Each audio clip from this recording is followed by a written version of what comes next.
have everything I could ever need. I've got banana, I've got almonds, I got muesli bar, I got water, I got jackhammer. Everything. Everything a Bahali could possibly want. Hello. How are we going? Dust. Excellent to hear that you're feeling better. I'm really happy. Quickly do a bit of a thing. Hi. Glad to hear that you're feeling better. I see a Billy. I see a Noctua. I see a Cloud. I see a Dust. How are we all going? Go to sleep now, so just saying hi and good morning. Hello and good morning, Noctua. Thank you for coming and saying hi. I appreciate it.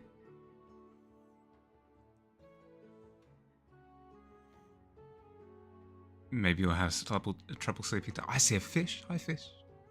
I hope you don't have trouble sleeping.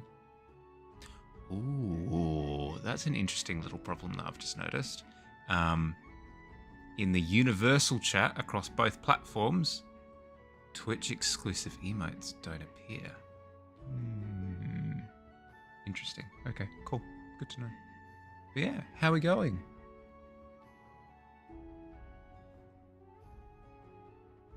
All you needed was some pizza, a shower, and impromptu 1 hour walk. Yeah, okay, yep. That'll do it. I mean, it's a bit of a meme, right? If you're feeling down, just go for a walk. It's like, yeah, I guess. But sometimes it can actually help. Like, actually, for real. Yeah, like, so, Cloud, I can see those emotes in the Twitch chat, but I can't see them in the multi-chat. That's interesting. That's good to know. Okay, so if I'm looking at the multi-chat and it's blank, somebody sent emotes. Noted. Cool. All right, so for the first couple of hours, the plan is to do a little bit more perspective stuff. I had a look into it last night, and if I want to do off perspective, I can. A lot of people got back to me on the search results saying, don't bother learning perspective. All of the great masters back in the day never used perspective grids, so why should you? Don't learn perspective grids. They're the worst thing ever. And then other people, more helpfully, were like, no, don't be stupid. Learn perspective grids. You can actually learn how to do things off perspective by doing a fun little thing, which I'll show you in a second. Yeah, so I've got chat for both Twitch and YouTube combined into one. You felt like giving up? No. Giving up is very rarely the solution to things.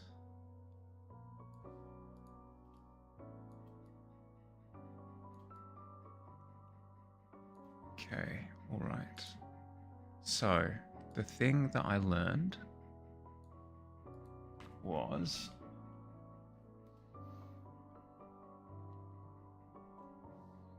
okay, so you've got your horizon line, right? And let's say for the sake of this particular one, we're doing 2-point perspective. So we'll nominate this point here. We'll nominate this point here as well.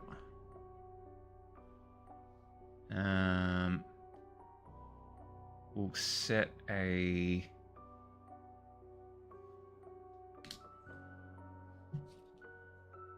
point in the middle.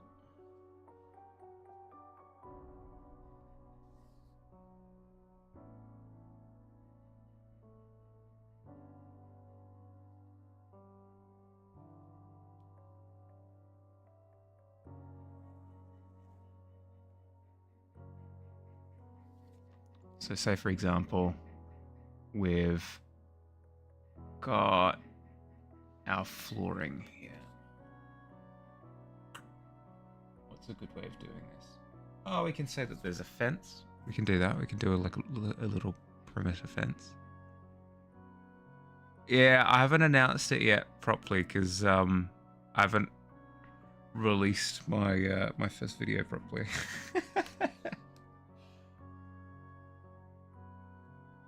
that should come out today. So expect an announcement. Who knows what it could be? Speaking of announcements, is anybody working on anything at the moment? Any drawings? Any things that are being made? It doesn't need to be a drawing necessarily. Let's say, okay, right. So for argument's sake, let's say that we've got a perimeter fence here at this cross section. We've got a perimeter fence. It's a lovely fence. We'll say that it's made of steel or something.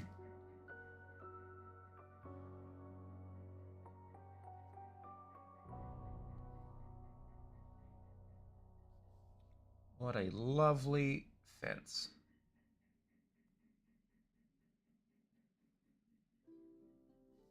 Okay, so as you can see, we've got the fence. It goes off into infinity.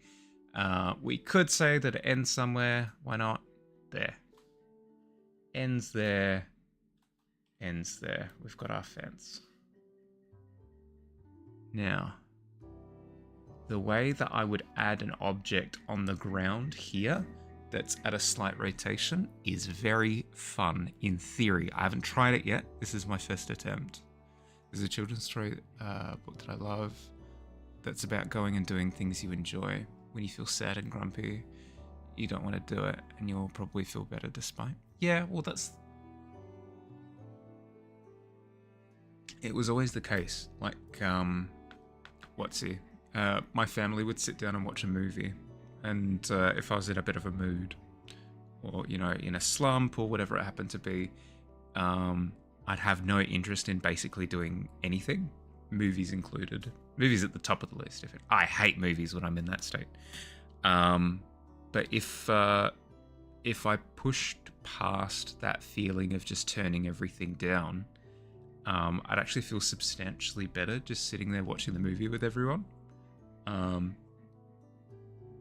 Maybe, you know, maybe it's not like the most engaging thing ever, in the sense that, you know, you're still a little bit checked out, but you're still engaged beyond your want to disengage, if that makes sense. No, it definitely helps. It does. Oh, hi Bebop, I didn't see you there. 13, not bad at all. Making Banjo-Kazooie style chat box with Lincoln's. Yes. So you did manage to pull it off. She really hated it. Oh dear. Well,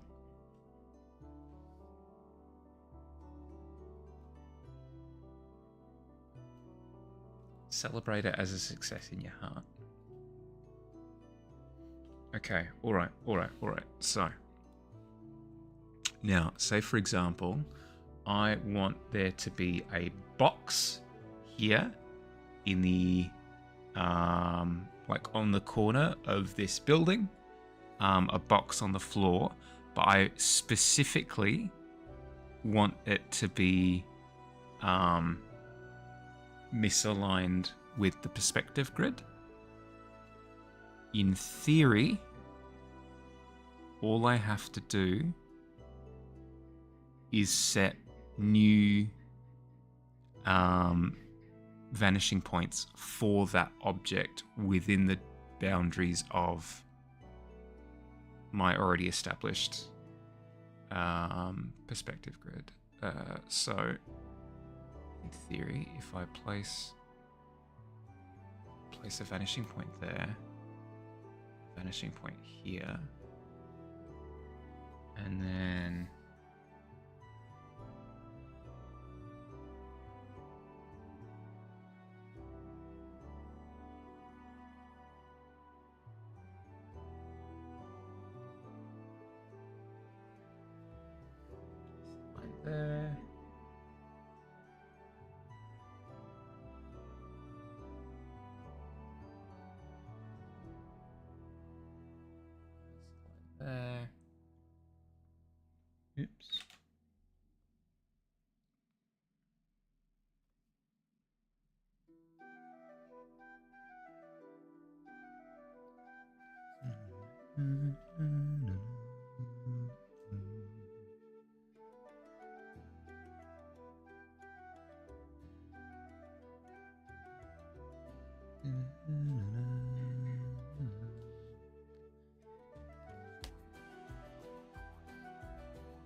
Look at that.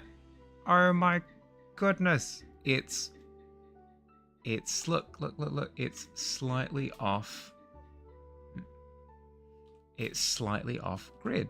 Like it's rotated slightly, but it doesn't feel off. I think I'd still need to shorten that based on the perspective. Like if I'm looking at a cube side on, the face that's away will look a little bit shorter, but oh my goodness, it's working.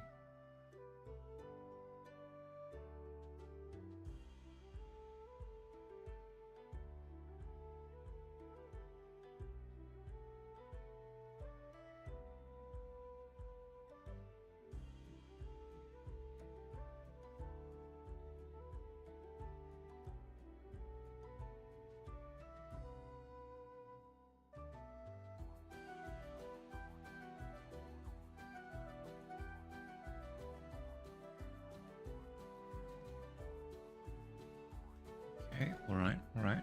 Let's try something more drastic. Let's try and rotate this cube even further.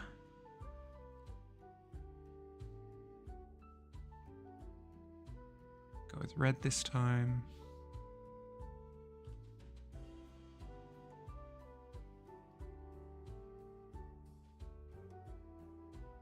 Continue our horizon line a little bit further. Place a new vanishing point well out this way.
Or there is more rotation. Okay, shorten that.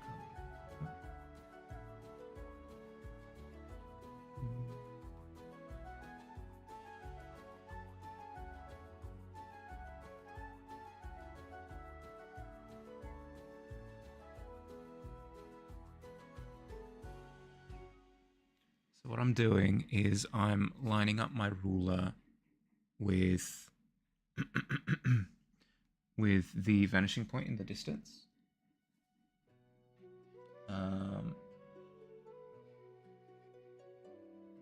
And also the tops of these lines.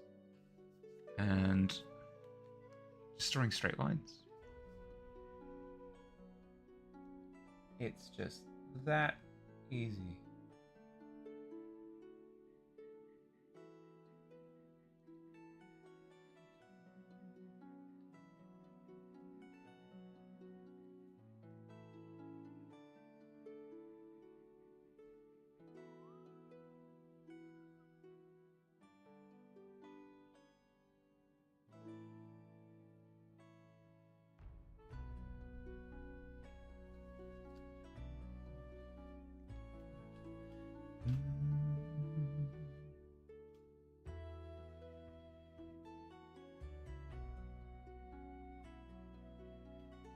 Okay, and then in theory, if I put vanishing points on the other side of it, I should be able to rotate an object in the opposite direction.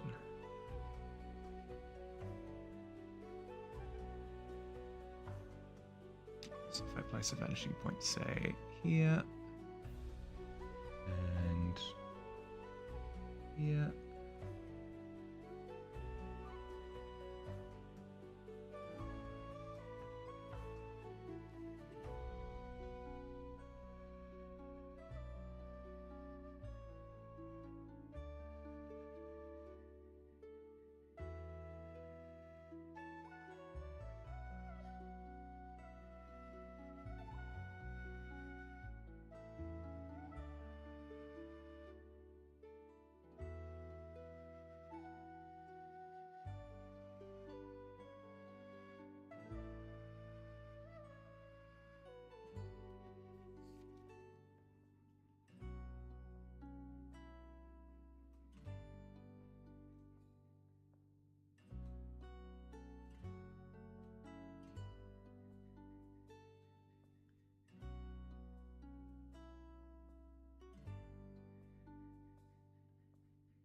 Would I?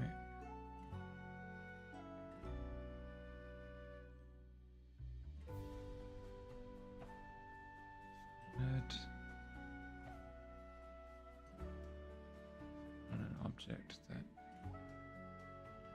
sat basically like this, what would the vanishing points look like?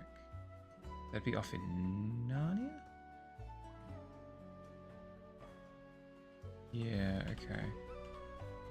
So I'd need a longer horizon line for an object that sat really perpendicular. Yeah, okay. So I'd need one horizon line here. I'd need another one. Okay, I'll give that a go. In a second. Let's finish this one.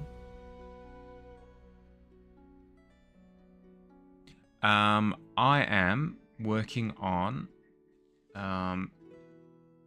misaligned perspective grids.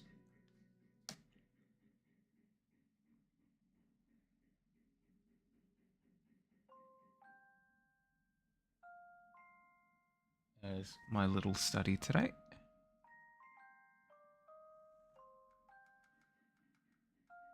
Because I was wondering to myself yesterday what I would do if I had a perspective established and then I wanted something off perspective, so like rotated. Because once you establish a grid, it's incredibly helpful for things like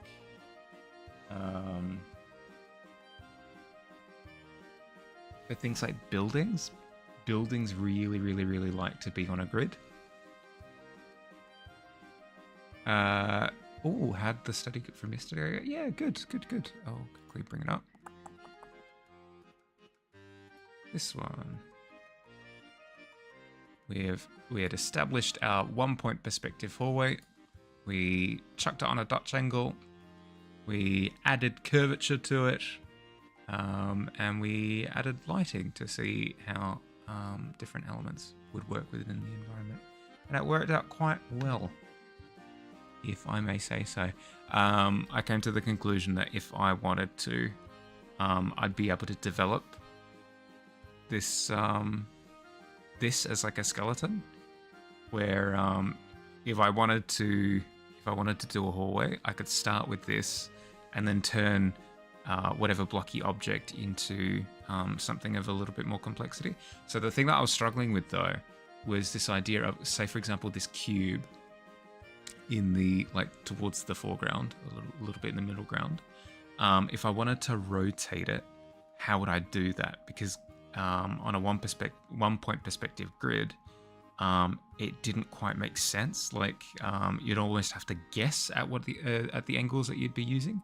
But I found out through a bit of research that the way that I'd do it is I would establish a second point perspective. So I could probably do that in this one. Actually, let's quickly do that now. Why not? Let's set up a new layer. Rotation. How would I rotate an object in the hallway? I would establish a secondary. So this is the horizon line from yesterday. We establish a second point. Then we go, okay. Object in the foreground.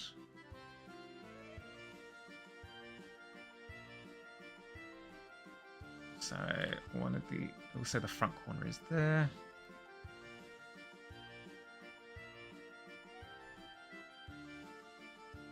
Place the second point on the horizon line there.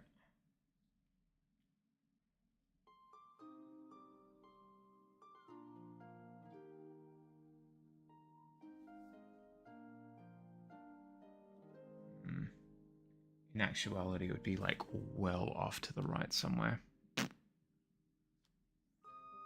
We'll say that it's diamond shaped. It's a 3D diamond as opposed to a 3D cube.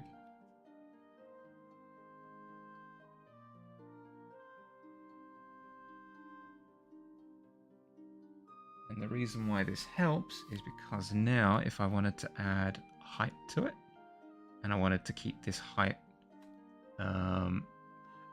brick, it's not going to work because of the Dutch angle. Let's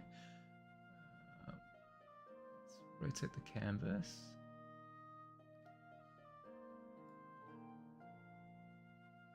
So that it's in line with this ruler. What? The ruler rotates as well? That's the worst. Let's line it up with the top of the top of the page instead then. Oops.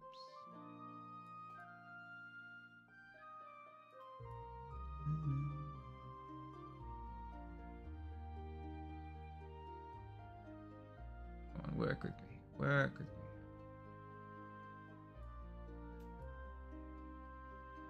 Something like that. So we can establish a straight line. So we'll say this is like a little pillar. Alright, so what's that line gonna look like? Add a little bit of height to these. Then we line up with the horizon dot vanishing point.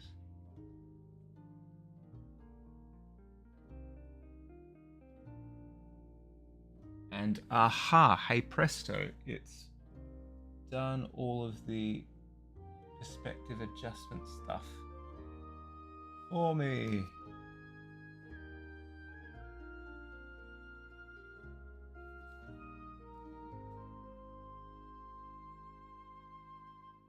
So see how that angle there is more obtuse than this angle down here. This one's more acute, that one's more obtuse. That's all been sorted for me by the vanishing points. I don't have to do any of the work. It's all just solved.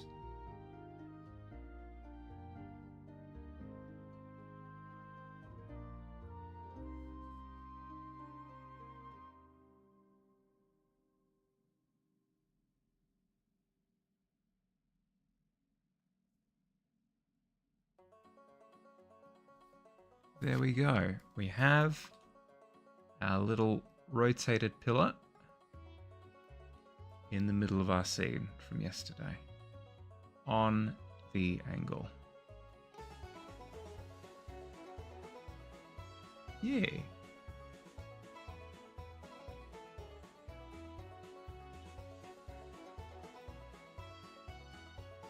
There are some things that are like a little bit sketchy about it, in the sense that it's a little bit more diamond shaped than maybe I want. I'd want my other horizon reference point to be like a little bit further to the right just to square it up a bit more, but it does the job. It does the job. But yeah, so now I know that if I want to do fancy schmancy perspective stuff, I can do it. Quickly shave that.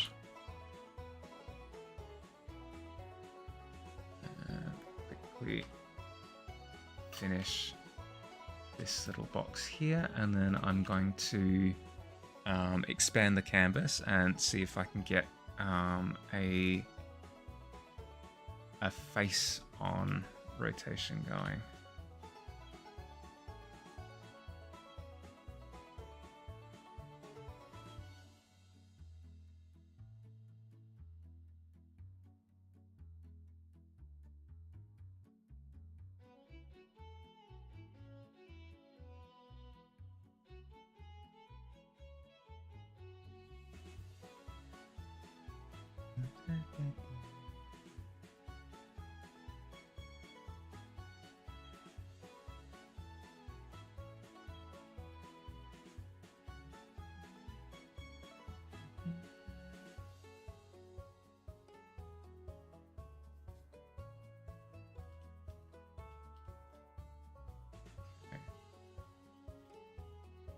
Now, I want something that looks like it's completely broken on the grid, but still makes sense.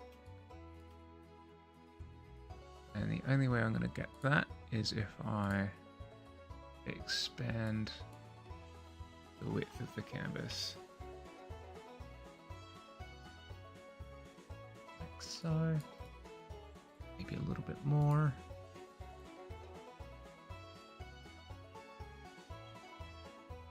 Yeah.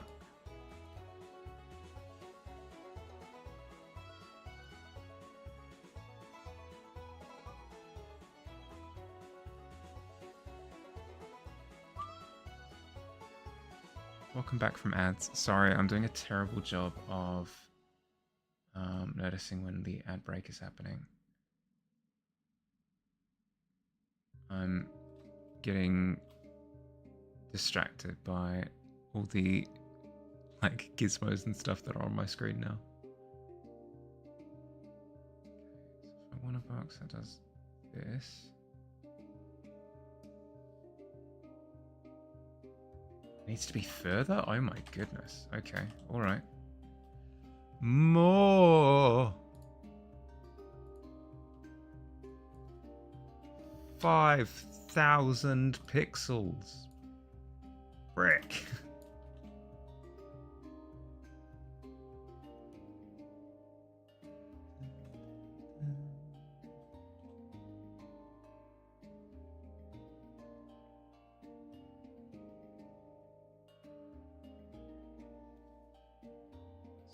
For that face there, that's that one, and then we'll set the other marker there on the horizon.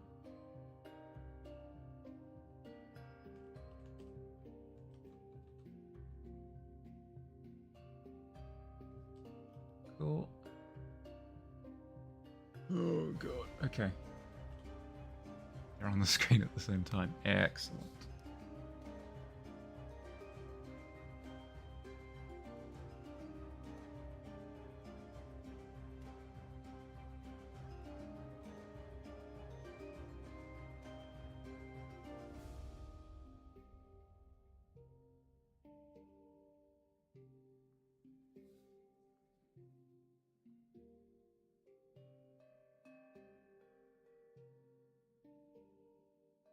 Oops. What was that lined up with there? My imagination.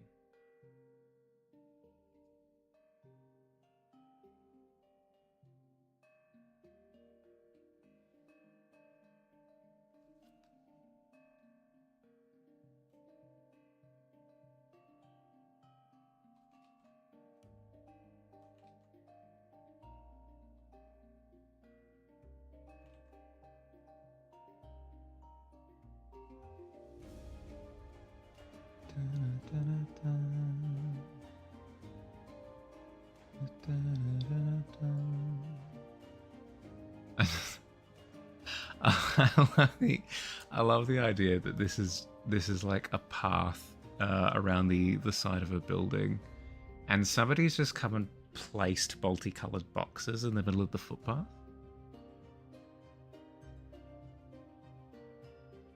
What an absolute joke!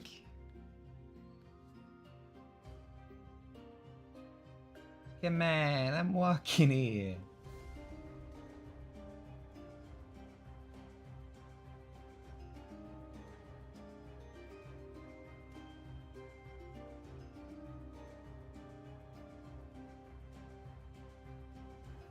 Okay, it's that one there, and yeah, all the way over.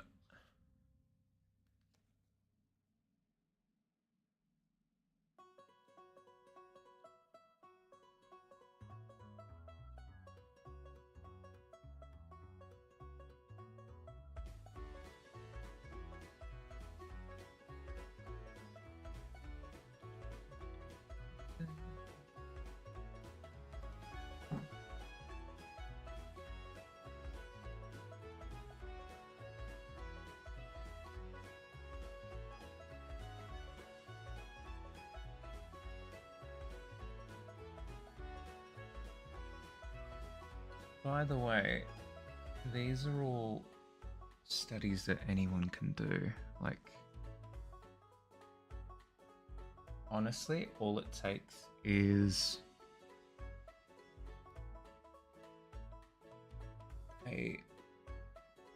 in this particular case, a very long piece of paper, but a piece of paper, a pencil and a ruler. So if you want to familiarize yourself with the process of establishing perspective, I recommend following along. It's a lot of fun.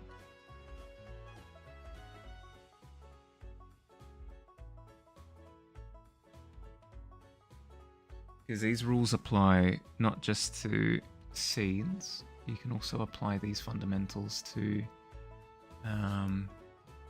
character as well. Like, for example, if I wanted to draw like a giant cyclops or something, the way that I would do it is I would establish my 2-point perspective, and I'd have the cyclops looking quite large within the scene, and then I would make a perspective line from the horizon up to the Cyclops' head, and then down there, and then I'd fill out all of the shapes in like of the body of the Cyclops in little cubes, and then I'd get a good sense of the perspective distortion on all of the different body parts based on how large and domineering the Cyclops' like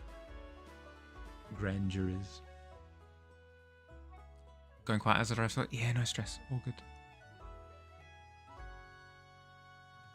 Cool. All right. So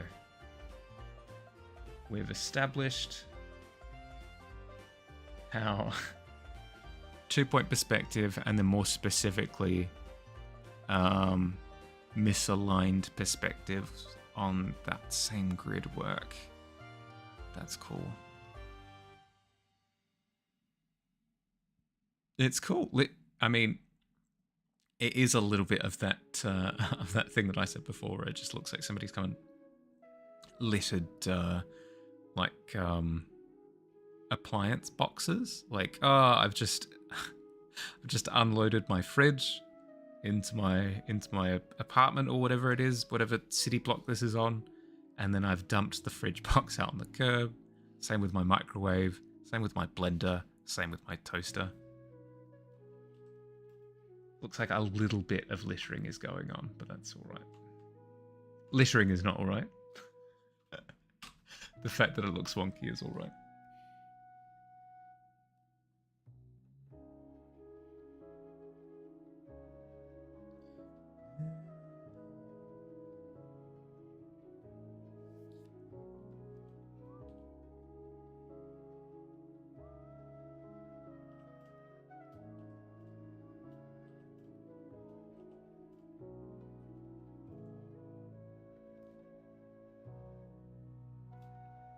So if I wanted something, I could now choose to have different elements within the environment. I could have them adhere to these different perspectives.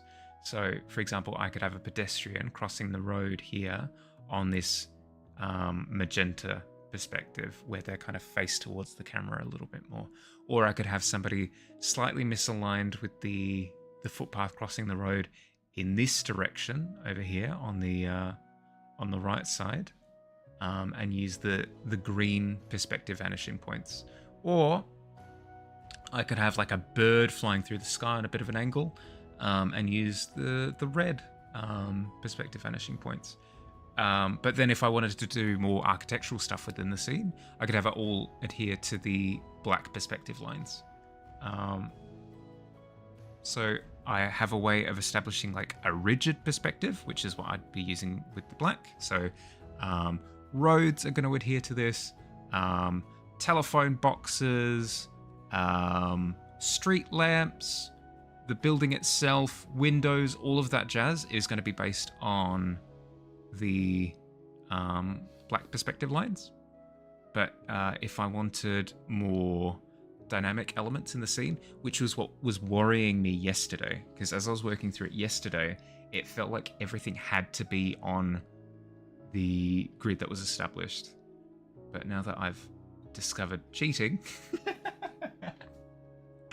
I can misalign things and still have it adhere to the sense of perspective. Because at the end of the day, it's as long as everything's sitting on the horizon relative to itself, right? Cool. Awesome. So now that we've sorted that out, let's see. Let's grab the perspective reference that we had yesterday, which was this lovely piece of art by Mr. Andy Walsh. We'll see if we can emulate this effect using 2-point perspective. So we're doing a 2-point perspective hallway now instead of a 1-point perspective hallway.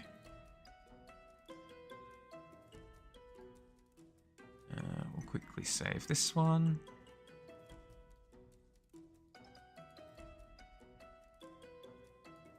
Perspective 2.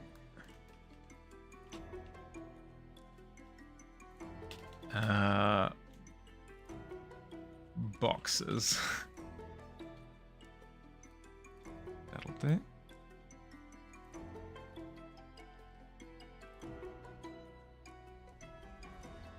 Alright, so for our 2-point perspective hallway, our vanishing point for that one needs to be quite far off to the side.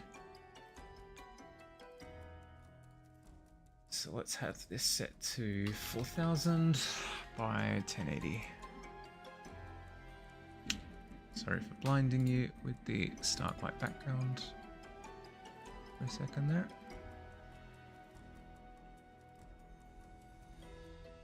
Okay. All right.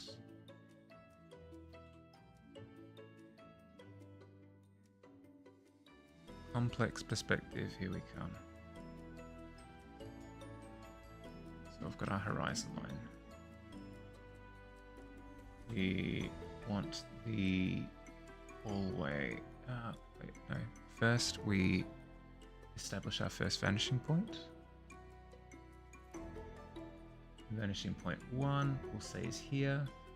Vanishing point 2, we want really far off to the left. So plonk it there. Bloop. Bloop. There we go. So I'll be heading off now. Have a great rest of your stream. Thanks, Dust. Appreciate it. Rest up, bud.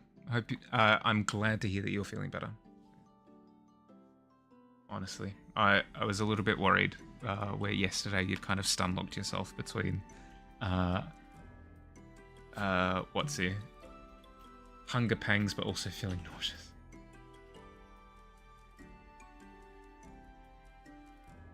Hunger headache. I'm glad that you made your way out of the dilemma.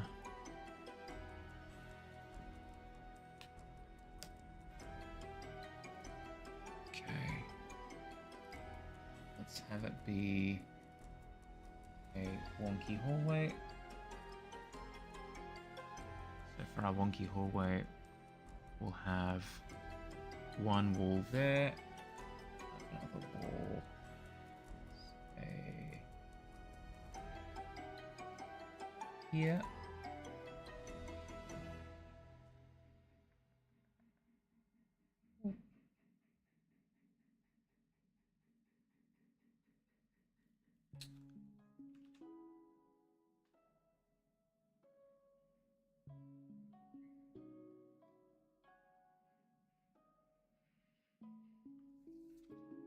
Okay, then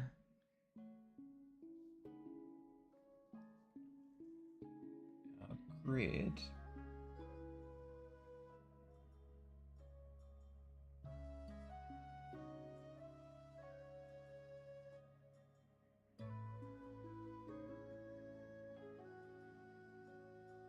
will be on that angle.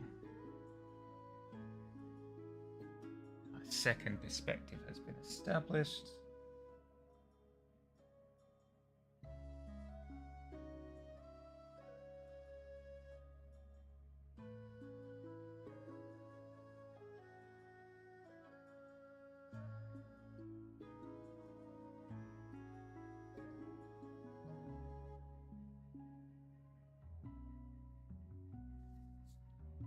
Okay, all right.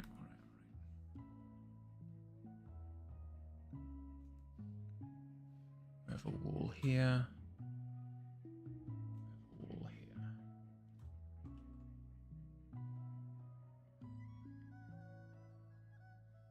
Should also set up a point that both sides can see, like that.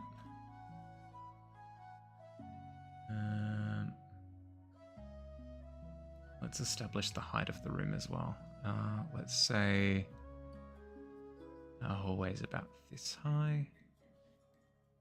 So again, just connect the vanishing point.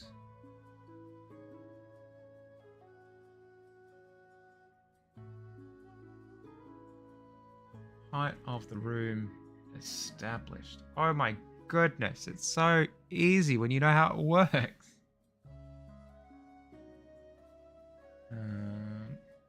Connect this to the other side. Huzzah! We now have that height established as well.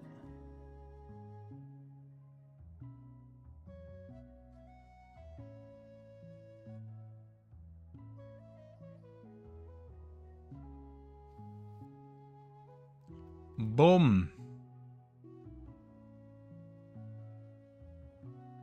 So we have our hallway vanishing off in that direction, but we've also got a little bit more dimension going because it's in it's in 2-point perspective instead of just the one.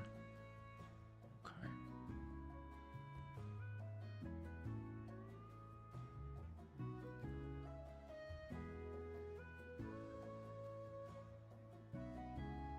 Ah, crud.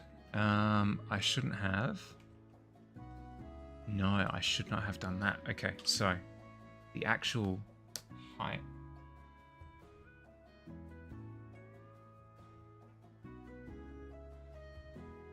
No, that does make... Ooh, how does that work? Actually, that's a good point. How does the ceiling work? Is it just a straight line across?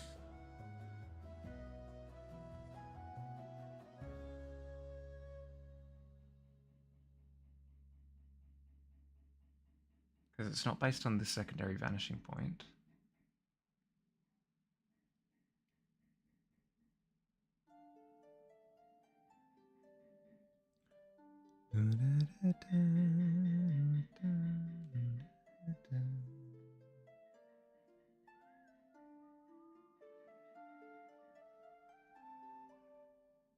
Oh, no, it totally is. Oh my goodness. Oh, whoa, my brain just exploded. Okay, so.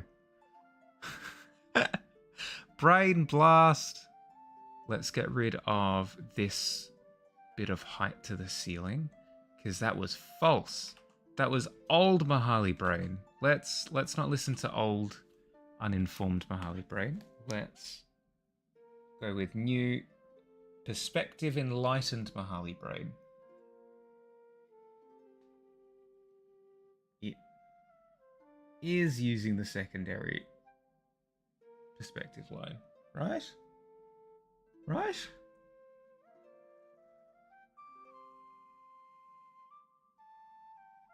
But that looks so wonky.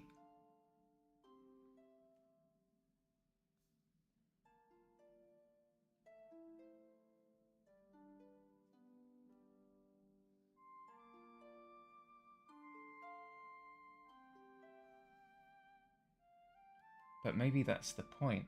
Maybe it's supposed to look wonkier than what I'm used to. 'Cause I'm so used to really flat angles.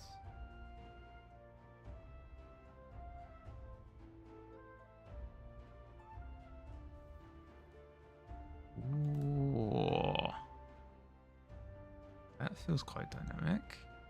Okay, so then that line doesn't exist because that's like through the through the roof. Yeah. No, it makes sense. It makes sense. It makes sense.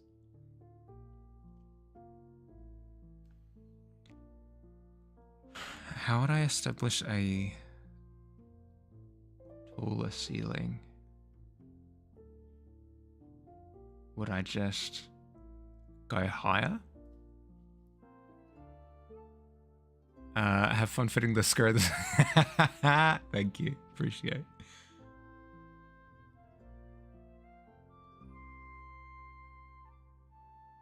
Let's duplicate the layer.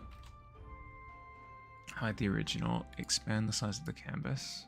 Bump this up to, I don't know. We'll say double. 2160. Oof. Oops.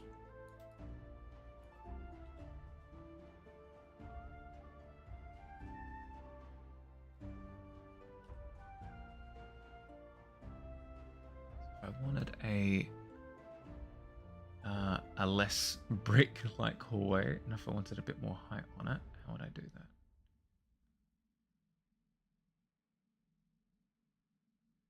Let's get rid of these lines.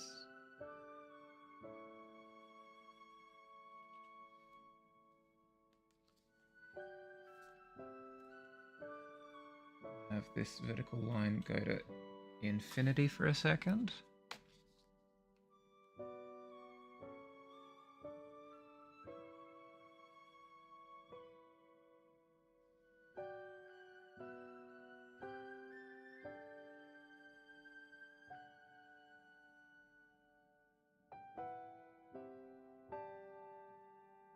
Really?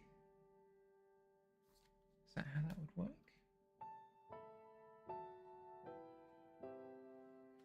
This is the point of studying.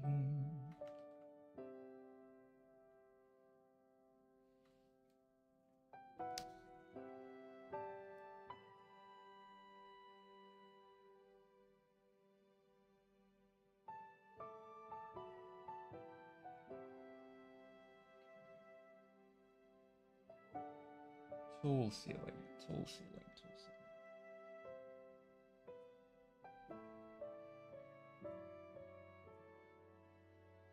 That feels so wonky, but at the same time,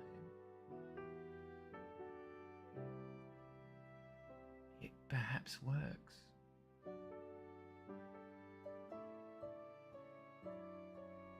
Now, if I want to follow that,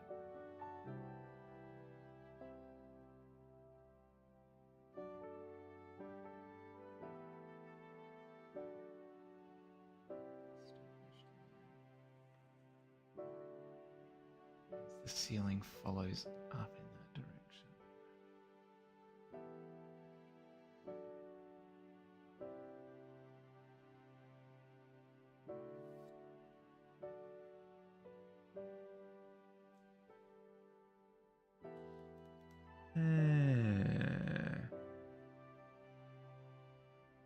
That feels super dynamic compared to what I'm used to. Oh my goodness.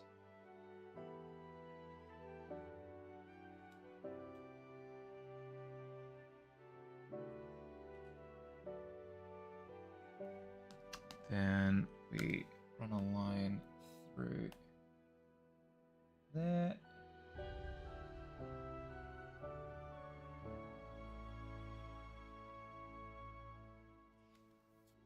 Like that. Boom.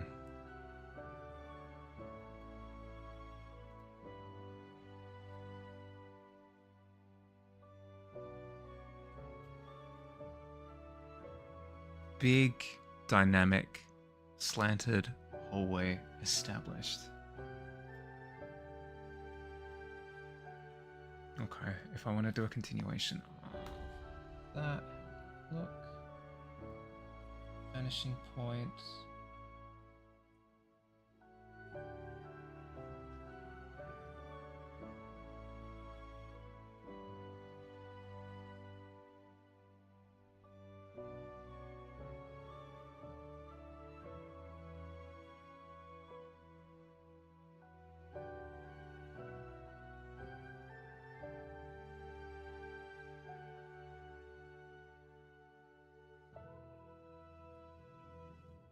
Boom. Okay, and then I could imagine, like, a character running down this hallway at this point.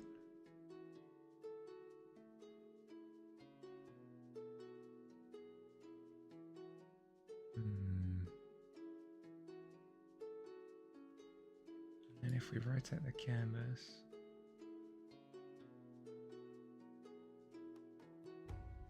in that direction, does the Dutch angle work? Yeah, it does.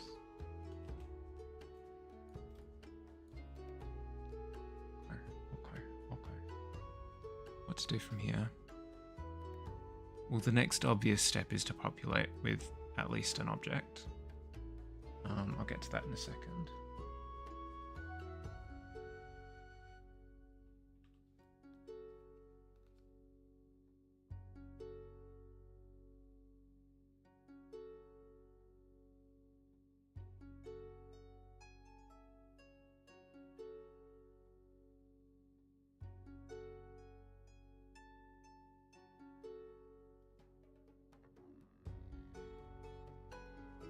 Okay. That side of the room done.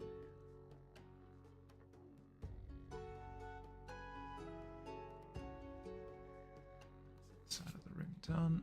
Cool. I'll quickly get rid of this line just because it's not really in reference to anything. There we go, that's cleaner.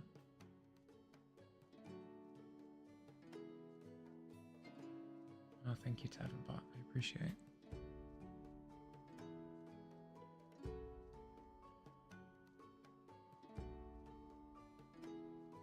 Okay, alright.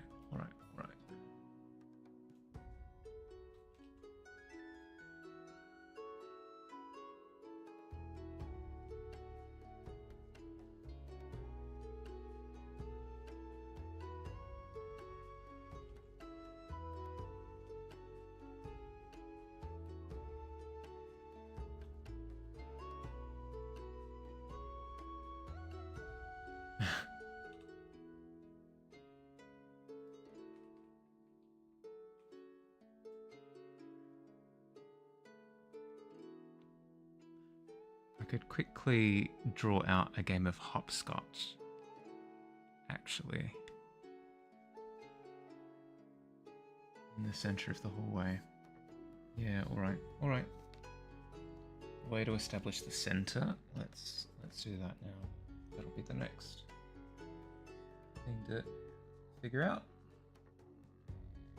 Set a second line that we can make comparison to. There we go. Then we measure here. this line specifically is 4.8, so 2.4 is the center point.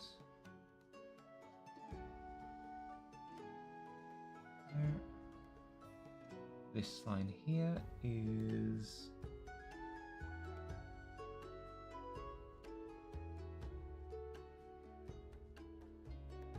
evading me. 8 point.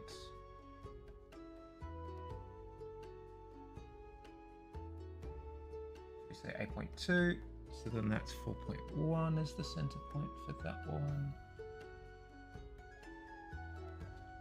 And we've established, or have we?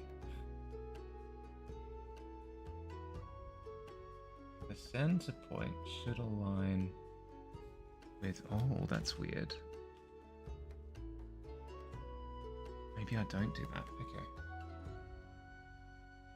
So the center point here was, so that's 4.8, 2.4. There. Then we go.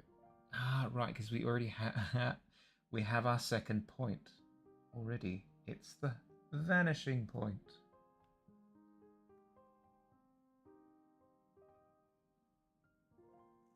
There we go. We've got the center of the hallway.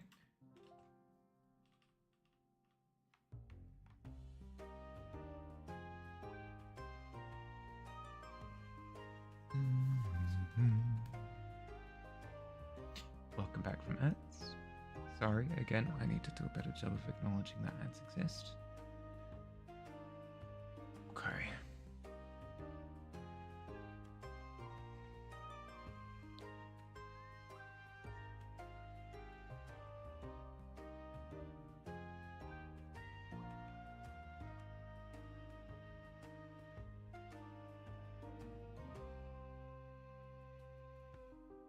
Say that the hopscotch starts at that line and ends at that line.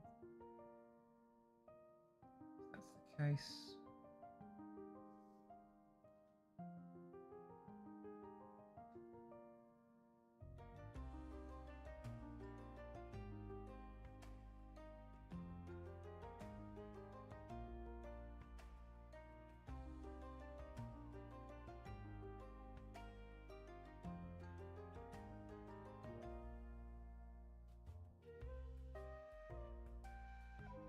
How would I make the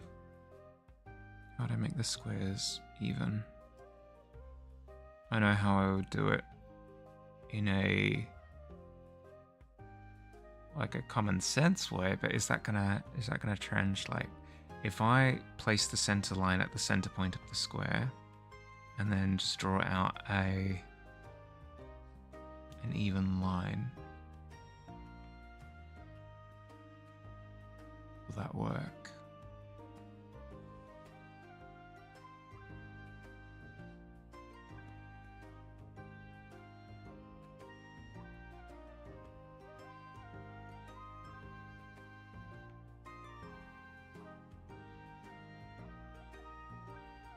The reason I ask is because I don't think the center line is actually correct.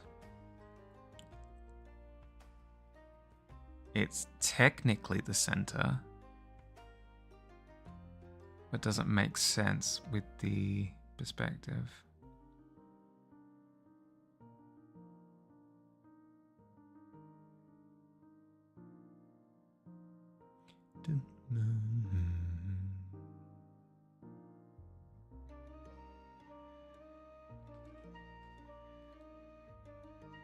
Feels like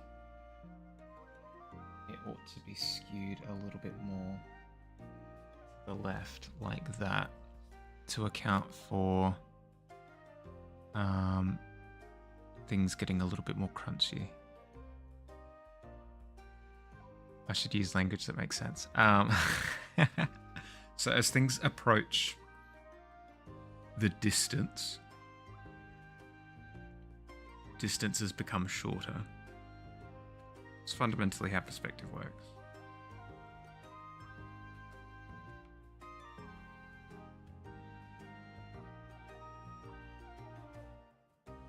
So, finding the center of something that's angled towards the vanishing, like angled towards the distance, the center point isn't going to be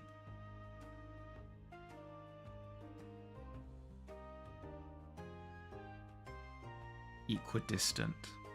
I'll give an extreme example. If I'm drawing what's something big? If I'm drawing the Statue of Liberty, for example, and it's on this kind of angle, let's even go so far as to say it's a harsher angle. So you've got like the front left corner of the Statue of Liberty is like it headed out towards the horizon, and you've got the front right one here, you've got the back right here, you've got the back left here, or whatever. I can't just measure this distance and put it smack bang in the middle, because these, like, this distance is the same as this distance. Does that make sense? So the actual center is closer to this corner. But how do I calculate that?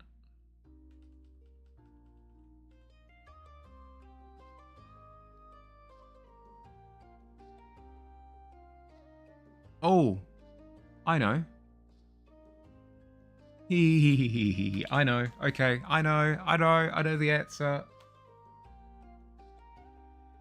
It's dumb, but it should work. Let's place another layer as our scaffolding.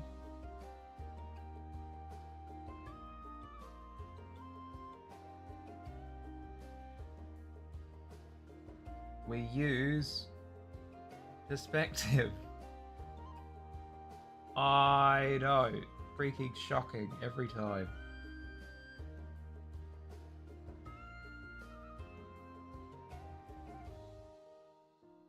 Corner. It's not.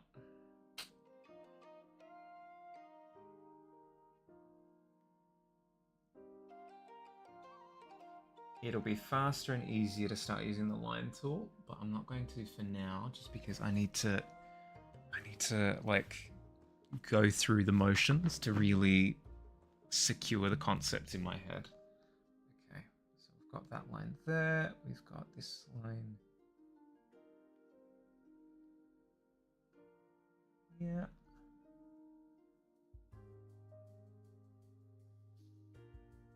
Brick. That'll be something that I don't miss, is having to accommodate the width of my pen when marking up lines. Okay, so if we do this, we have our center, our actual center. Look how freaking far off my previous center point was. Oh my goodness. I'm a dingus.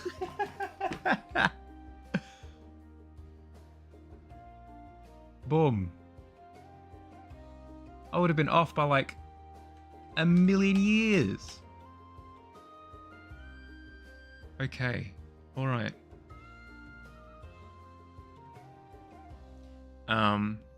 How does this work? It's the center relative to the plane, not just the line. The line wasn't giving me all the information that I needed. The plane is experiencing perspective distortion, so the plane should, in theory, give me the correctly distorted center, which it has. Boom! This is the center relative to all 4 points of the plane. Shebang. Okay, cool.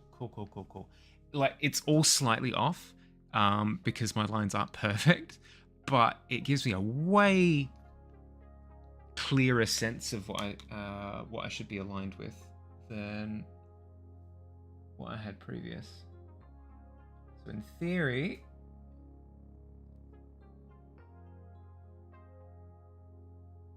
theory, that should be the center of the hallway. Maybe not, because I'm misaligned from the vanishing point, but you get what I mean.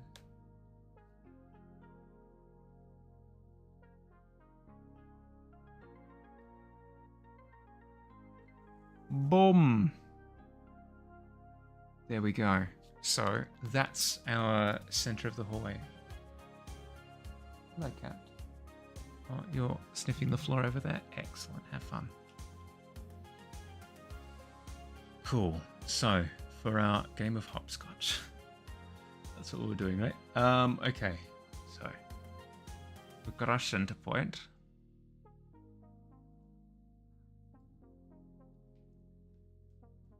Gallop, gallop, gallop, gallop. How do we establish now equal width in perspective? We figured out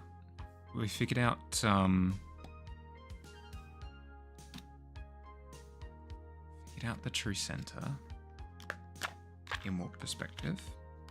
How do we figure out equal width?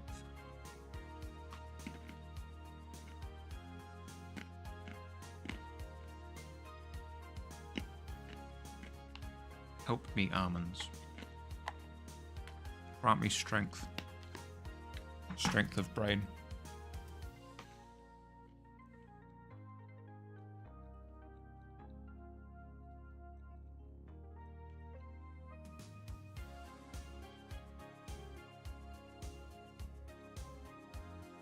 It absolutely can't be a vibe thing. I need to concretely know.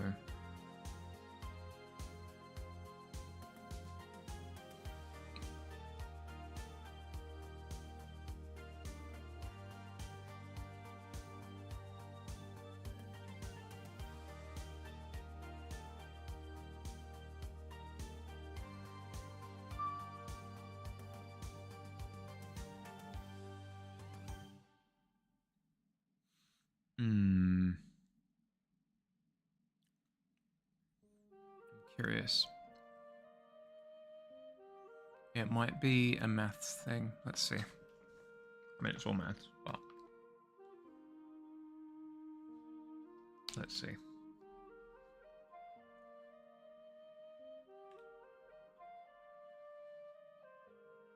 Align with the vanishing point on the left. Align with the markers on the ground. Outline. Now we do a little bit of measuring. So this was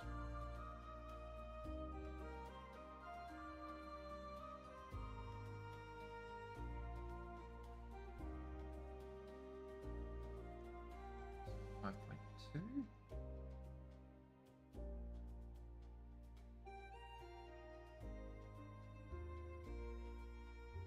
5.2, but the center line is at 2 centimeters.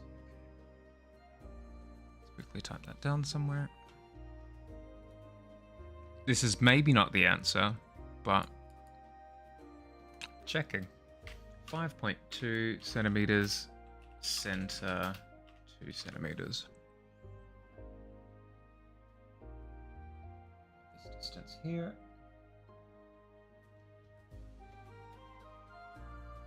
Is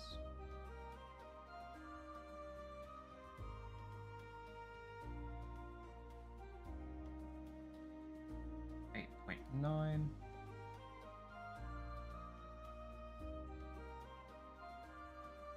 the center is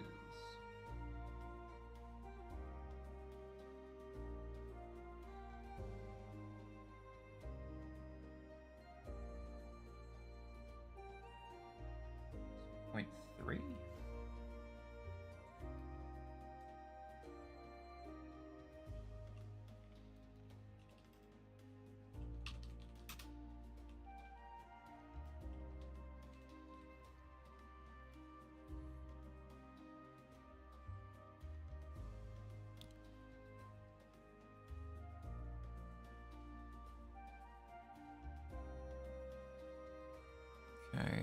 Does that make sense, relatively speaking? We increased by 3.7.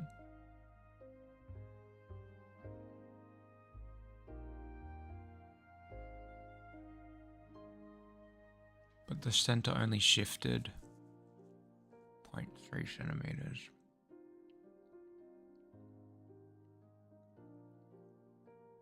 I think I'd need to make another measurement to see if increasing by another 3.7 shifts the line by another 0.3. Because then it's relative to itself, right? Consistently so. I don't think I've got real estate that way, so I anticipate that that's not how it'll work. I anticipate that it'll be exponential, because approaching infinity tends to do that. Approaching infinity turns things exponential very, very quickly. Most of the time. Okay, so let's reduce by 3.7. So we end up with 1.5.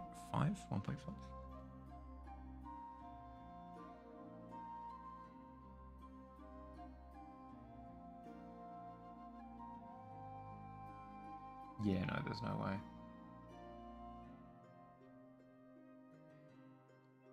I'm just looking at that. The measurement's wrong. Yeah, okay.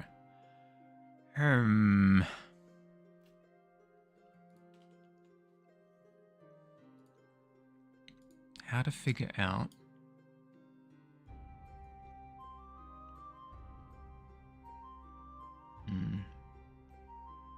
Let's not scramble my brain on this one too much for today. I feel like leaps and bounds have been made already. So I feel like trying to push for the moon on this isn't gonna help my brain. We've figured out how to find the center point. We've come to the conclusion that my hallways have been really static up until now, where they could have had this dynamism. Okay, all right. Let's populate the hallway with a couple of objects. Apply a little bit of shading and stuff, and then we'll wrap up studies for today and move on to the bounty board proper.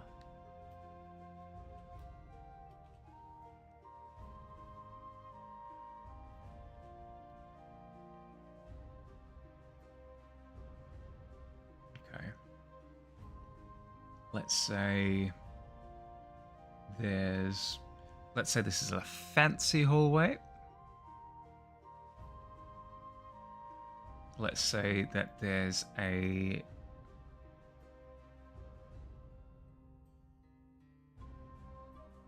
little piece of furniture here for like a vase, maybe.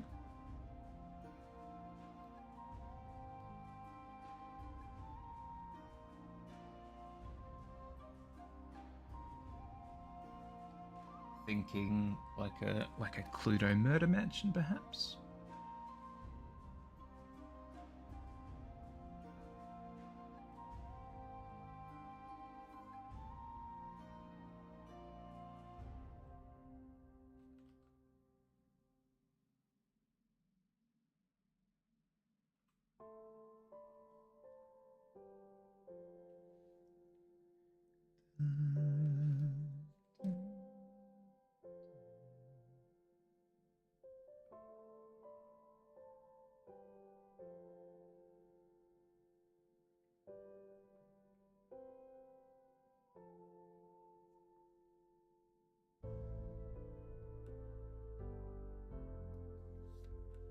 I'll also need to figure out how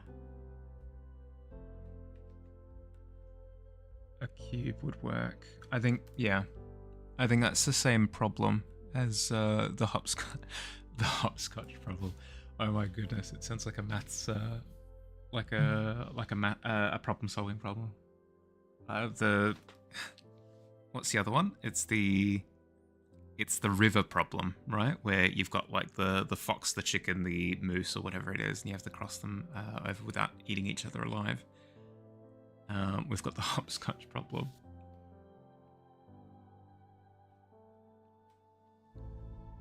Because it's all well and good to go off of intuition, but where intuition fails, I want to have the theory down so that I don't have to struggle.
So we've got that.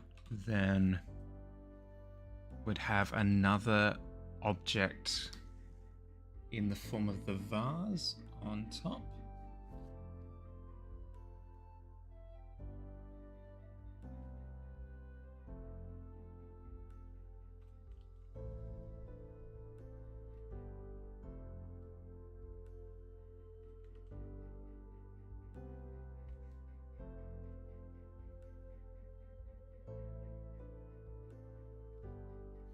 Again, I need some sort of formula to figure out what kind of width I'd need for the vase to sit in the center.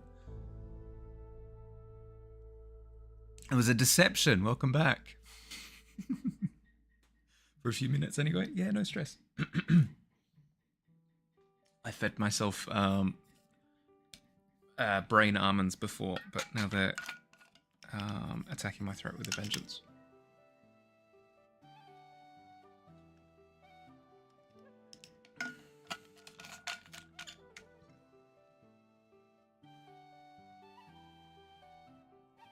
Okay.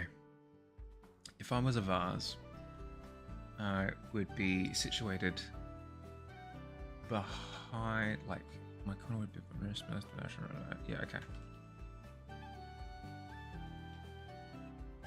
So at the very least, intuition-wise, we're fitting this kind of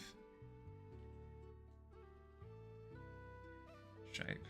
We'll stick with that for now, but I'll go through and do a little bit more reading to figure out how I actually determine widths.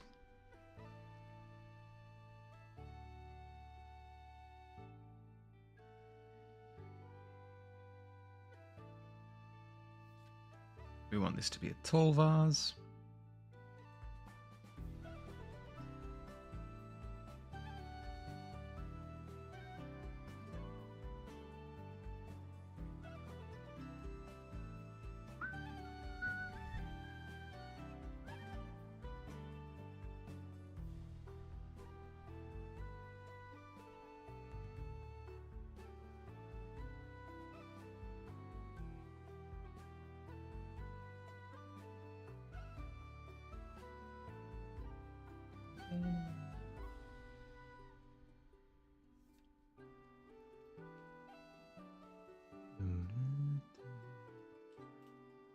Something like that.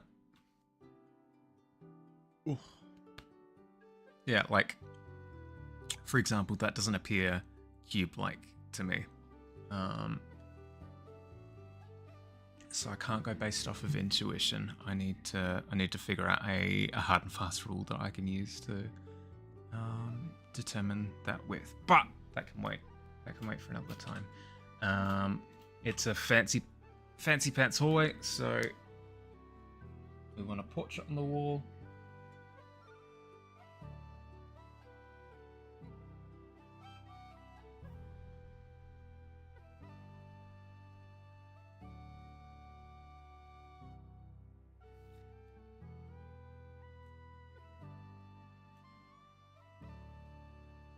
Like so, perhaps.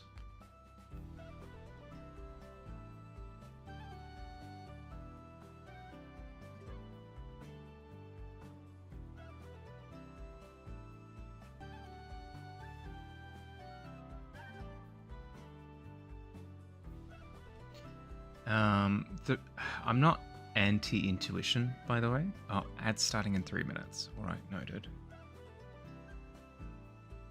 Thank you, OBS. Thank you for letting me know. I'm not anti-intuition, by the way. It's more so I have very often come across situations where I can't use intuition because it's just like it's not working, and being subject to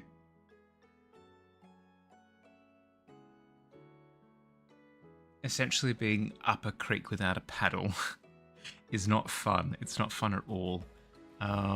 So trying to arm myself with more theory can never hurt, really.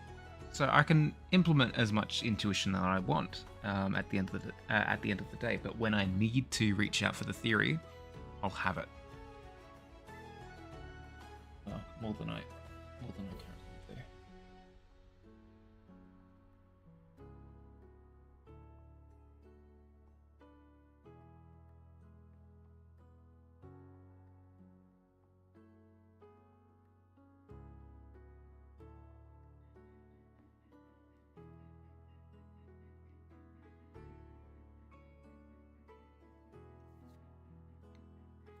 I draw so much in theory. Oh, dearie dear. You're armed to the teeth with theory, it sounds like.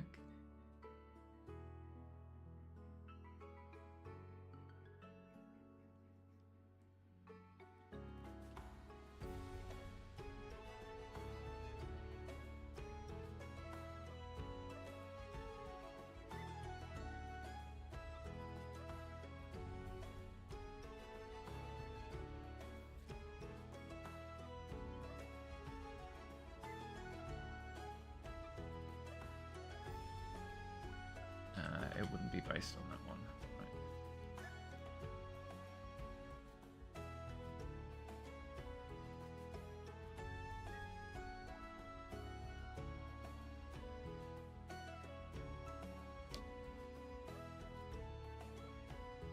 See if this works.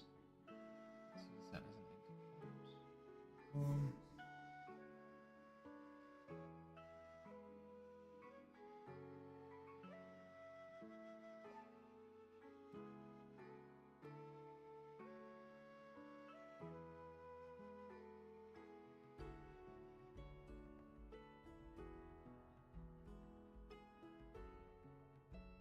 Oops, I drew the full line.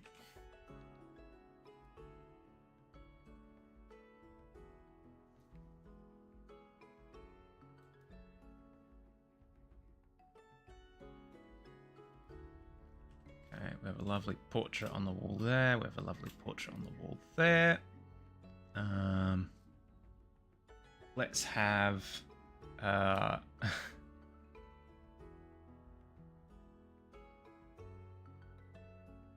oh my goodness, how would I do a sphere in structured perspective? I know the idea would be I'd do a cube first and then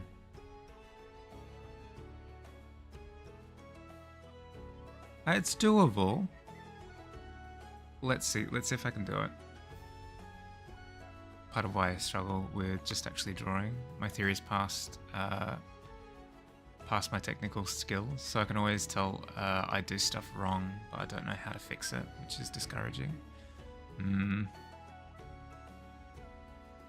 That's where practice comes into play.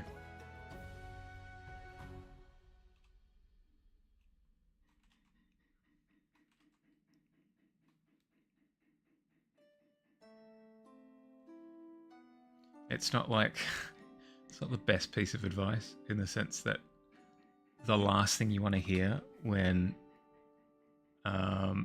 something isn't going right is, "Oh, you just need to practice more."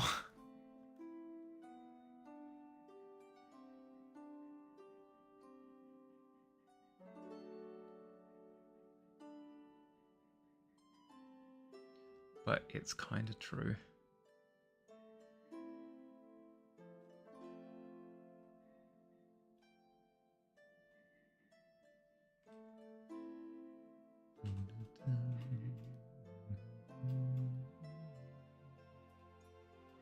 Okay, let's see. Can we do something stupid? The answer is always yes. Can we do something stupid successfully? Is the next question. I shouldn't. No, I shouldn't go for it specific. So I was thinking of going through the process of drawing a ball, like a spherical ball in 3D space. But I think that would be stupid, given that I've just been chatting about how I don't even know how to confirm an exact cube in perspective yet. So I'll wait until I can consistently draw cube, then we'll go from there.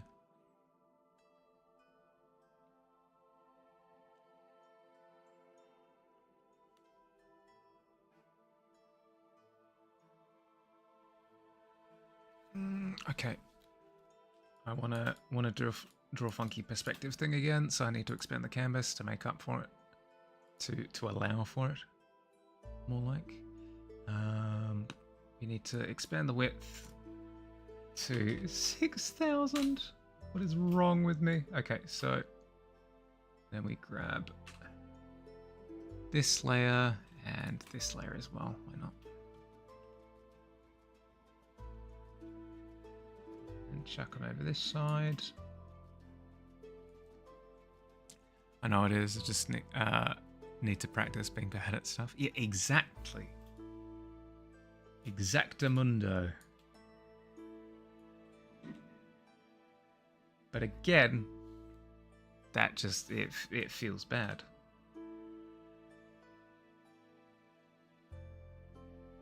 So I fully appreciate that it's not like it's not as simple as just saying this is what the answer is. The correct answer to the problem of I suck at this, I need to get better, is you need to practice more, and here is how you practice that makes it fun. I'm a little bit broken in the sense that I find things like this fun. Like dry theory. I'm not sure what the solution would be for spicing it up. That's where I think you can find online exercises that do make things a bit spicier. If you can confirm it with it, but I know it gets a lot easier to see if stuff is wonky by diagonally connecting the corners and seeing where the middle of the plane falls.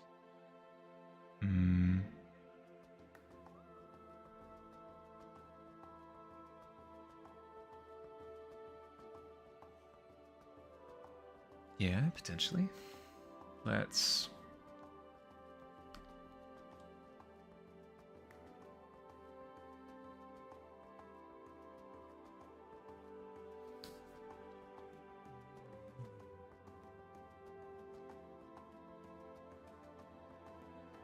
That's how I calculated the center of the room before.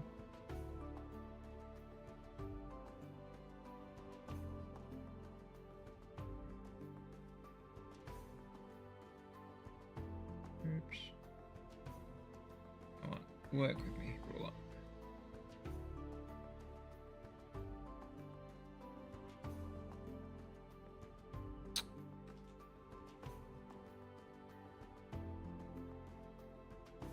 I hate having to accommodate for the width of the pen.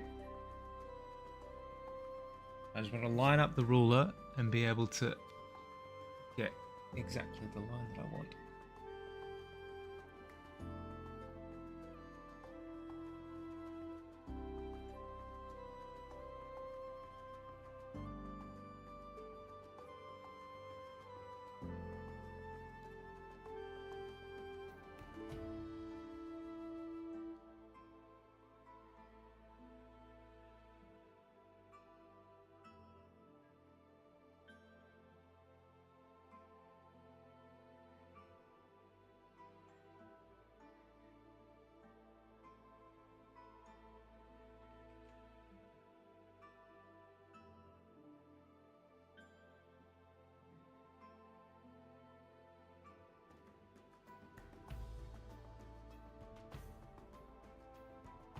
Why is it not working?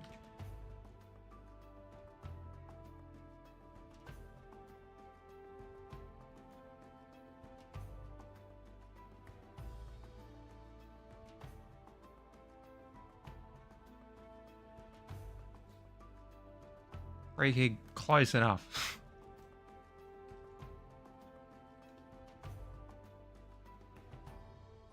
So the centers of the planes.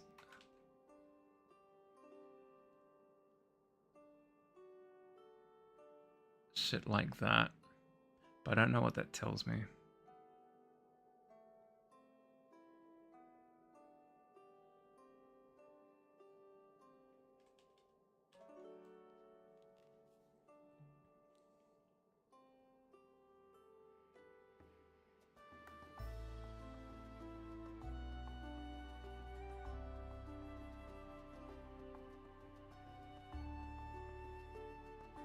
Something about the meaning of life, probably. True. Yeah, as I said, I'll go through and I'll confirm, because there will be something that because architects use this all the time.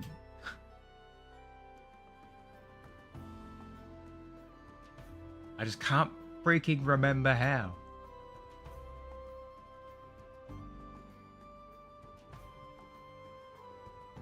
It's been 10,000 years. Okay, so other vanishing point there.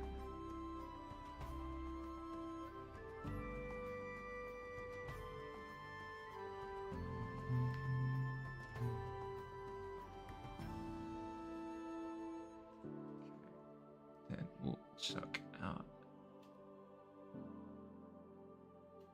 fourth vanishing point there.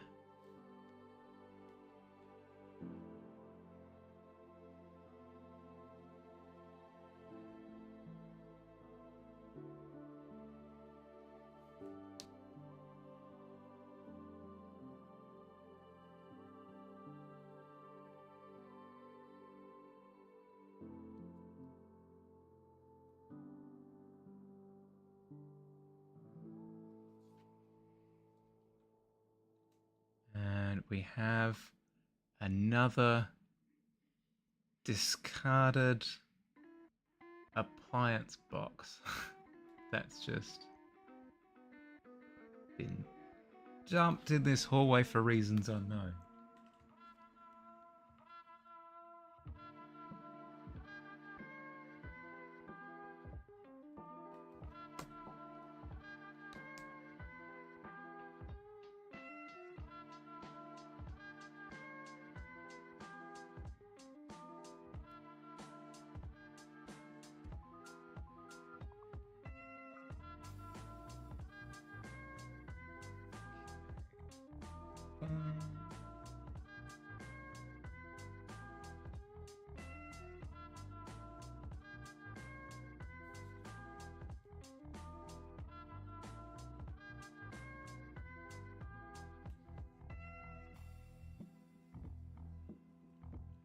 much time do we have? 14 minutes. 14 minutes.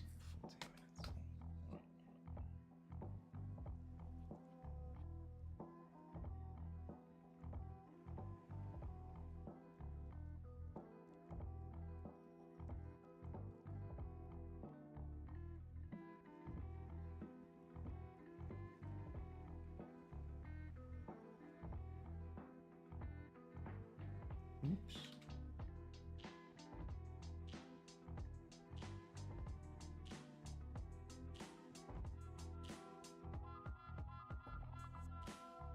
Why? Keep getting it off by like.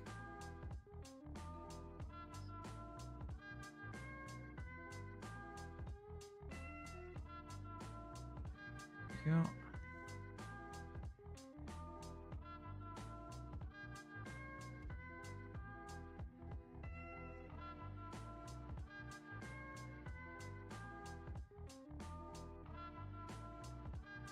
No, that one's wrong as well.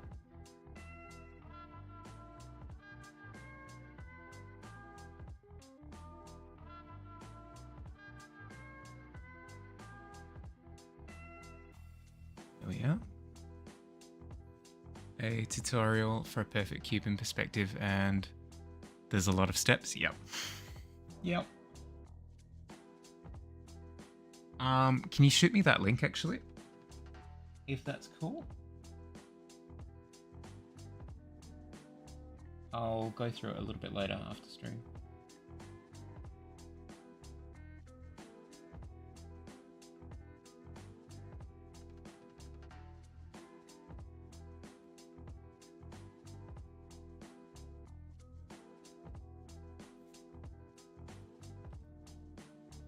Oh my goodness, look at us go. This is where we were yesterday with our measly 1 point perspective. 1 point perspective is fine. There are purposes for using 1 point perspective, but oftentimes when you want it to feel like you're a human in a scene looking with your eyes, because you've got 2 eyes, you're zeroing in on things from 2 perspectives, right? That's generally how 3-dimensional eyesight works. 2 point perspective is better. Even for 1 point perspective images like this, quote unquote, having a very far off distant second point, like this one by Mr. Andy Walsh, as you can see with the floorboards, they're heading off to a distant secondary vanishing point over here. So you've got your primary vanishing point here. They've capped off the hallway with a wall at the back, but you've got your primary vanishing point there. You've got a secondary vanishing point all the way over here. So even though it feels similar to a 1 point perspective hallway, it's not. It still has a second point of perspective. So it's something, this specifically is something that I should utilize more often, because you end up with more satisfying angles. Like, oh my goodness, I wouldn't have thought that the ceiling line would be so dramatic, but it makes sense now that I actually see it with my eyeballs. So yes, learning is important. It helps expand.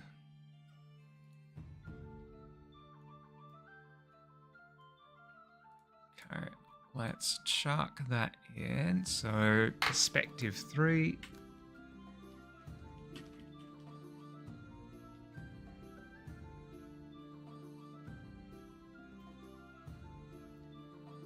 Underscore 2 point hallway. Cool. And tomorrow I can struggle in Cubeville. That'll be fun. All right. No more struggling. On to struggling instead. Yesterday I fixed my character's head, which was looking a little bit wonky, more specifically because the head and neck were too far forward, so it felt like it was separated from the line of the shoulders, but now I've fixed that. I need to accommodate that fix by bringing in the torso a little bit here, because yeah, the torso hasn't kept up with the change. But yeah, should have this finished by the end of stream, which will be fun because then I'll be able to start adding like functional elements to it, which was the plan.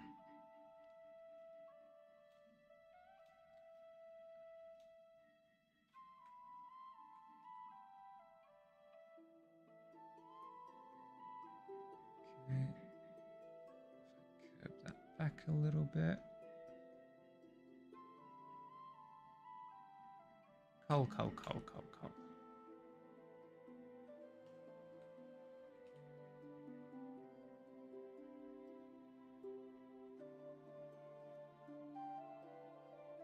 I'll be able to round as I'll be free.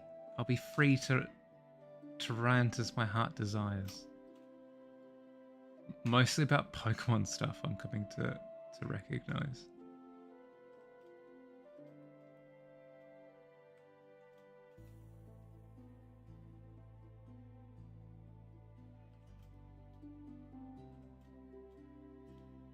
Hey, Harley, do you have any thoughts on art? Absolutely not. But the way that Ash utilizes Pikachu in the anime, frankly unacceptable. And I have words, many words.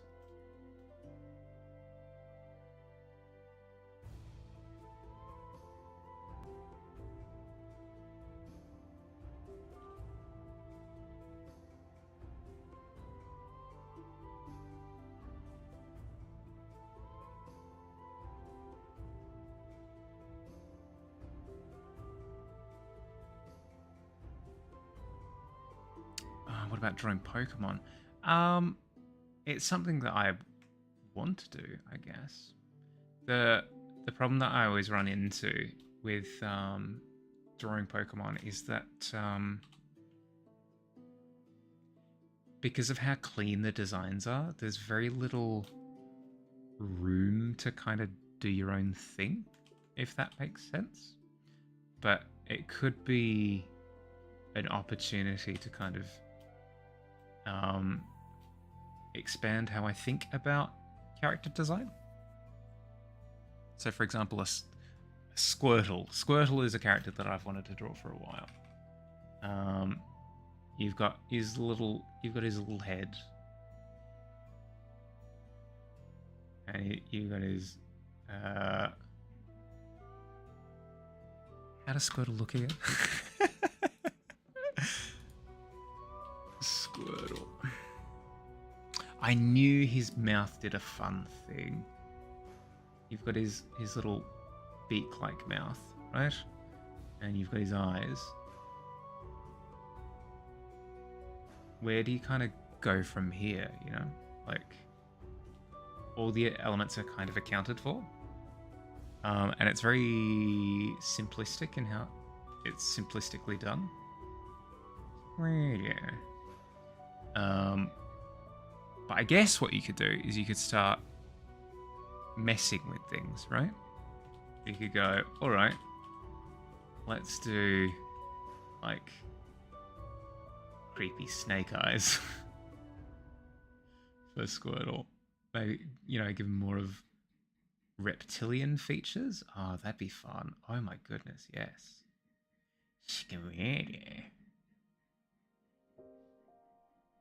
Creepy little guy. Yes. Okay. Yes. So, like, I could do stuff like that. That'd be fun. I would enjoy that over just trying to replicate the character design.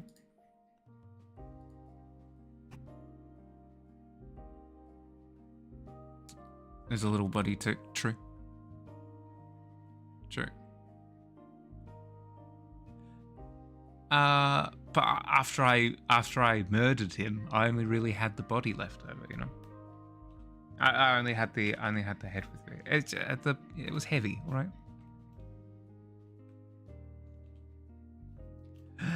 Gasp. Murder.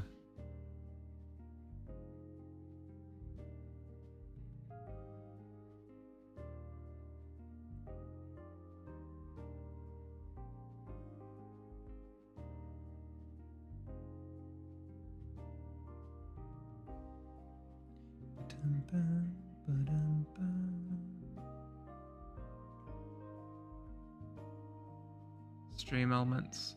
I need to retire you at some point and replace you with Tavern bot for that alert message. Let me write that down somewhere.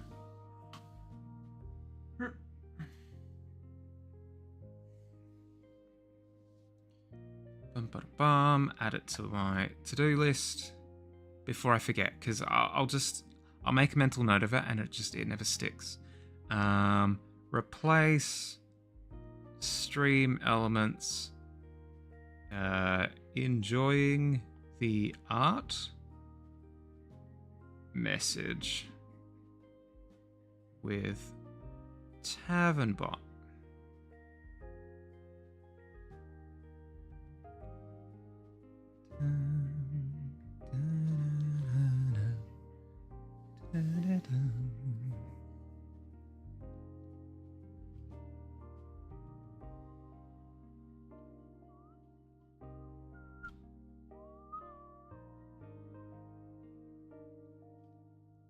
That's looking way better. There's a little bit more that I need to kind of scrape away before we're in the clear, but perspective-wise, anatomy-wise, it's all looking way better now. And we pull in at the waist a little bit as well.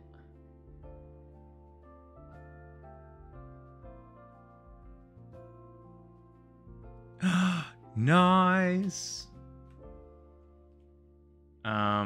Do they provide you with the fabric, or do they give you like a shopping list? Like, this is the fabric that's being used this this semester.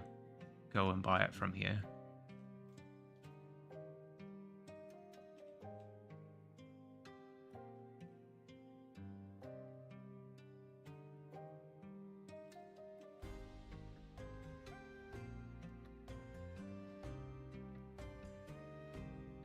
Nice. Okay, cool.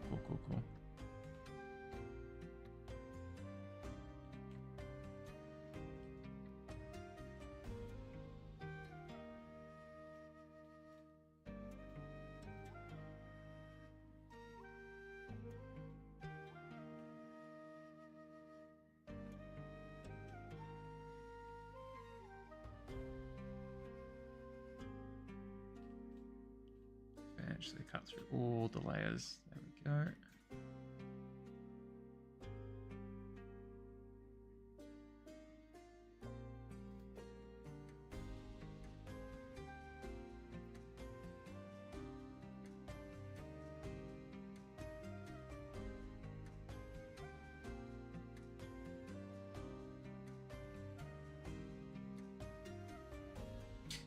They can either take it home with you and instructions, or have times you can come and borrow a sewing machine. Okay.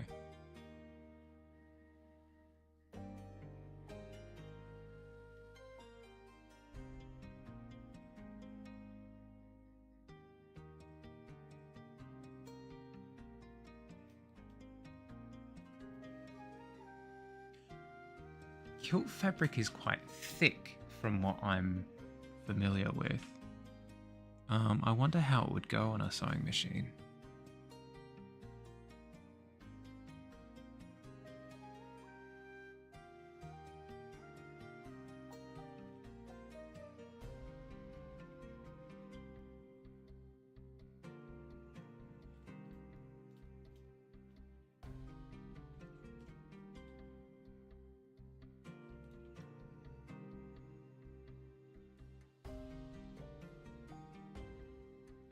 Apparently extra thick compared to...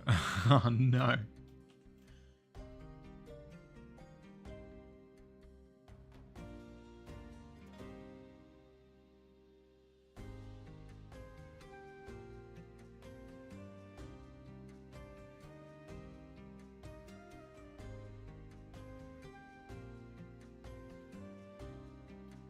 Have you ever heard the tale of the broken sewing needle epidemic of 2025?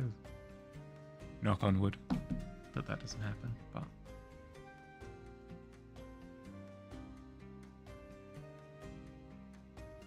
La Française faisait bounty bird. Oh. Ads in 3 minutes, thank you. Noted.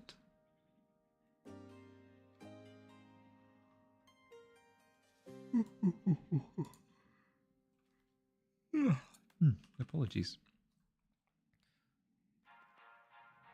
I enjoy rougher fabrics, so I'm not complaining yet. I mean, it would be fun. I've worked with thinner fabrics before, and that has been not as fun. Because, I don't know, there's something unsettling about working with something that's very, like, slippery and thin.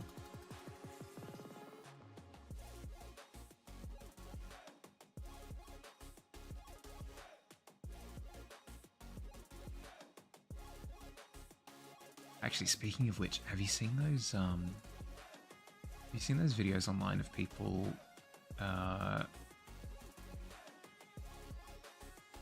making carpets? Speaking of Pokemon designs, they'll actually go through and punch out like Pokemon sprite art for carpets. It's really cool, and the fabric seems so, like, not the fabric, the textiles are so thick. It would be so satisfying to work with. More specifically, the shaving process afterwards looks insanely satisfying.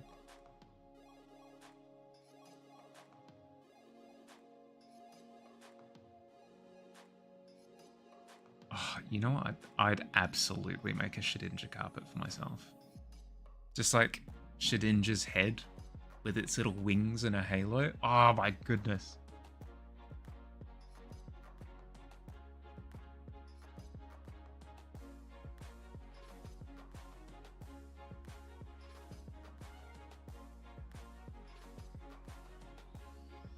Oh, in 1 minute. Thank you, Tavern bot. Appreciate it.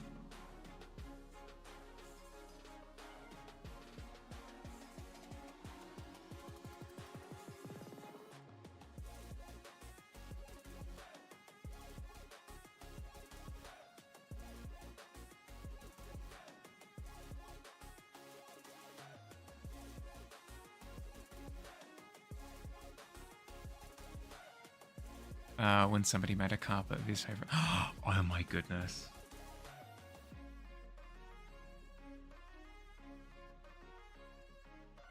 That's an open invitation, by the way. If anybody is, if anybody's motivated to make me anything, I'm like, Shedinja carpet, please.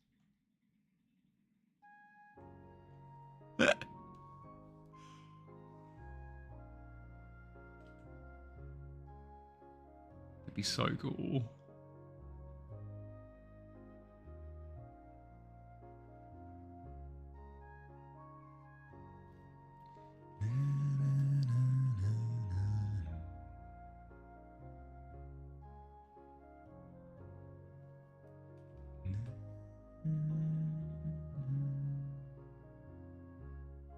That plane there will be facing the light. So even though it's dimpled, it will be all shiny. Shinier towards that curve down there.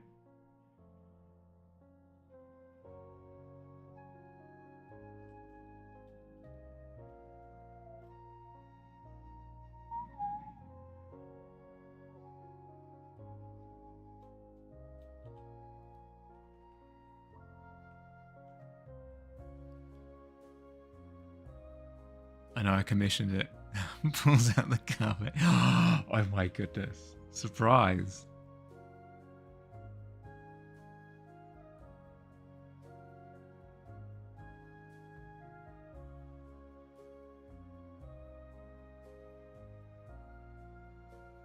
Best 2025 ever.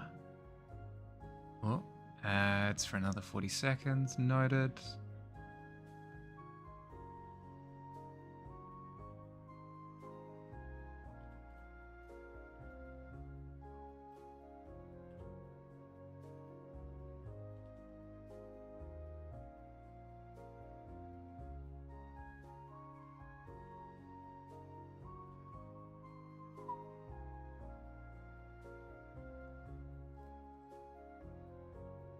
The start of yesterday's stream was just me.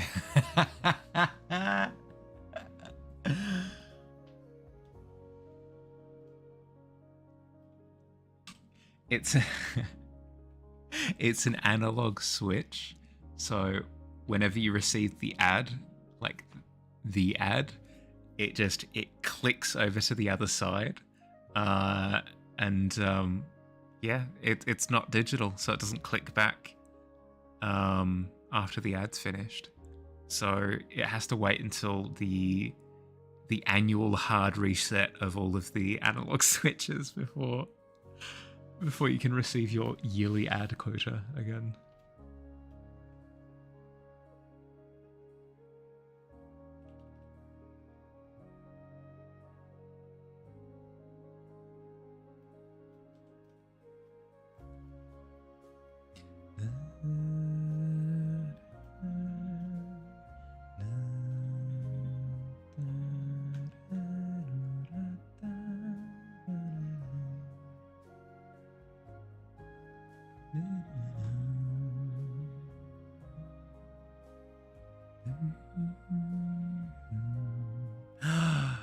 It's me, it's Magooble. It's Magooble. Hiya, Cloud. How you going, bud? Cloud, I'm figuring out perspective. It's freaking tough, but I'm doing it. Duster's sent me I believe? I don't want to assume. Let's have a look. Yes! Oh my goodness, Dust, you're amazing. Duster sent me a tutorial on how to accurately measure out a cube in 2-point perspective, which will be what I tackle tomorrow. But we're getting there, bit by bit. We did 1-point perspective yesterday, 2-point perspective today, and doing a cube tomorrow. Advancing. Had to do perspective. Yeah. It's really cool. Like, once I put it together, it's actually really cool. Like, some of the perspective stuff you could, like, look at that hallway. It's so freaking awesome. That, like, ridiculous dynamic angle that you have for the roof that I wouldn't have put together just based on intuition. Yeah, I reckon it'll help a lot. It'll help a ton to just go through and make sure that all of my perspective fundamentals are sorted. Are we doing a monthly prompt? We should. Yeah, okay. I have my wires crossed on that. So what I'm doing is I'm gonna be retiring the tourney format, and it'll instead be like an art fair, to keep with like the medieval Ren Fair kind of vibe aesthetic. So it'll be an art fair instead of an art tourney. But I was thinking I want to keep like the tourney stuff up for January at least, to like last hurrah, celebrate. Well, I mean, you as the last winner. But yeah, it still means that we need the prompt. So yeah, I'll have a think about it. I'll have something in place. What about Animal Wars Tarot Card? Well, I can't do that. It's already been done. It's already been done by Racine. I'll I'll think about something. I did like the idea of like a nature witch. That'd be fun.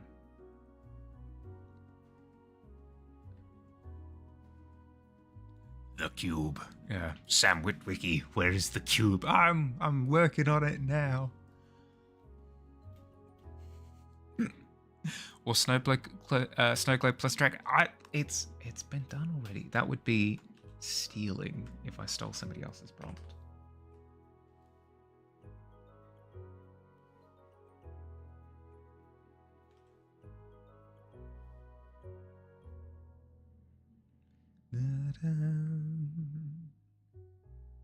Assign my OCs to tarot cards? You could.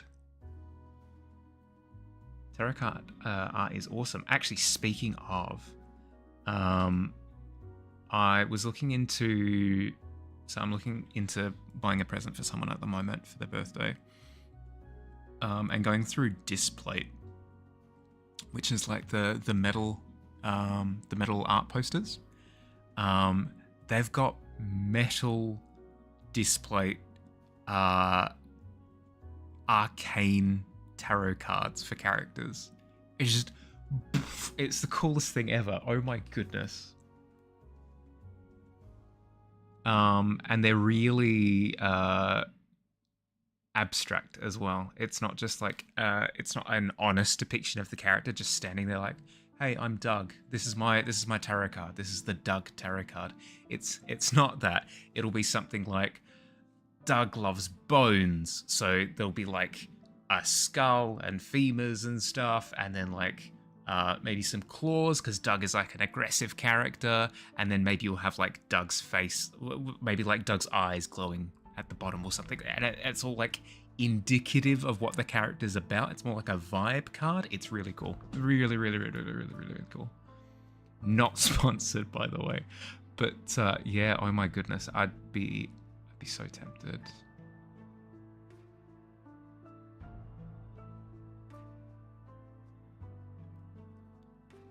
Can I zoom out for a second? Yeah, sure. Boom. Pow! Tom Bombadil? Yeah. Yep. Yeah, I did. Yeah. It did dawn on me, but it's too late. We've committed crimes. I'm committed to my crimes.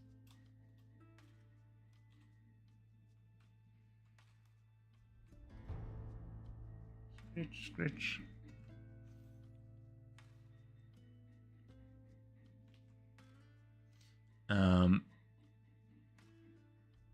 I kind of alluded to it before. I've made a video that I intend to upload onto the YouTubes. It's essentially just like a goal-setting video for 2025, just to help keep me accountable and start to digitize some of my process a little bit, because I do a terrible job of keeping people up to date with where I'm at, what I'm doing, blah blah blah blah blah. So it's a way of like almost creating like an online diary, I guess. And it dawned on me just how freaking barren my walls are in my room as part of the filming of that. So I've even got, like, I've bought prints from other artists that I want to show, like display around my room because they're freaking cool. Like one of them is steampunk dinosaurs. How would I not want to have that on my walls? I just haven't hung up any of them. This will be it's helped to like push me to actually go through the process of starting to hang them up.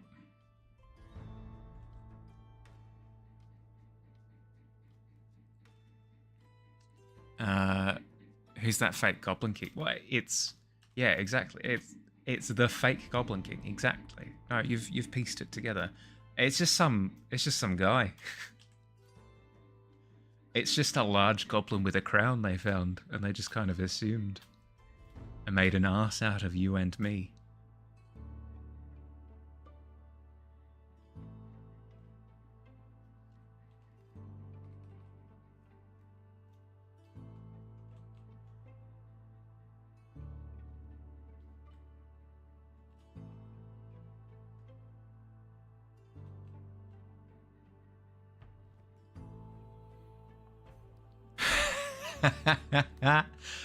I thought you were a cloud giant. A hill giant, damn it. Sneaky check-in. Welcome, welcome, welcome. Billy, we're conquering perspective one study at a time. Dust has sent me a tutorial on cubes in perspective, which you'd think that cubes are really easy to do because it's just a rudimentary shape combined with another rudimentary shape. Cubes are easy to do in a vacuum, but confined within a set perspective, apparently really difficult to do. So I'll be looking through that later. But oh my goodness, I can feel the crackling energy of learning this. A 19, hot damn. A 19's not bad. What check were you doing, Cloud? What was the 19 for?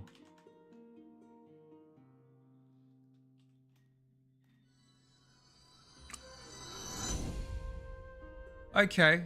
Yeah, all right. No, I see. No, it's cool. It's just flexing for, I respect it. Goblin King Chetna, you pass with flying colours. Through the power of cube. Dust, you have cube on the brain. So much so that you focus on this concept of cube. You start to bring your arms in a little bit. You close off your fingers in sort of like a planar motion.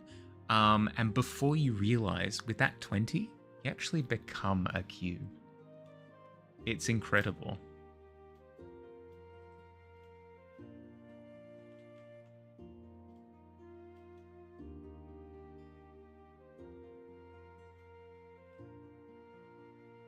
More like Dusty Telecube, am I right?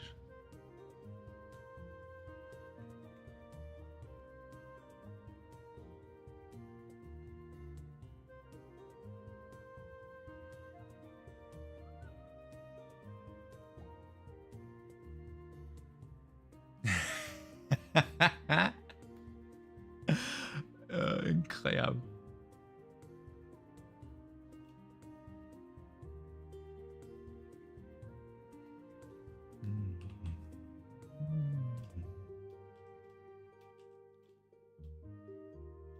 Okay, we want some highlights on there.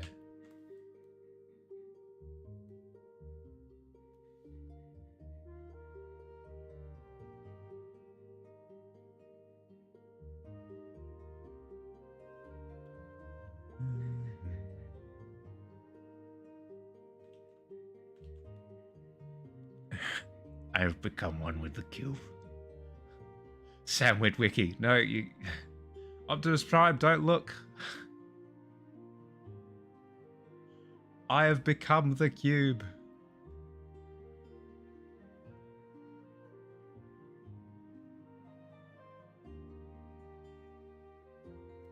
Dust has officially become the Allspark.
So, we've got some orange highlights in the air. In the air. We have highlights in the air. Some orange highlights in the hair from the ambient candle lighting, which we could go even further on actually. Now that I see it. Good night, everyone. Have a rest. Oh, thank you. Thanks, Dust. Enjoy cube life. I'll catch you around. Have a good one, bud.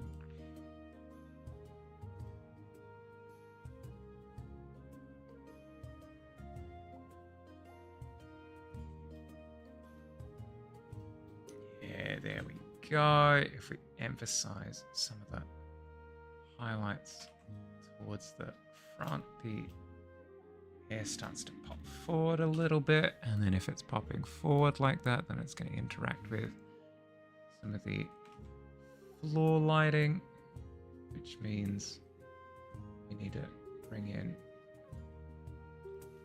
some of those magenta tones.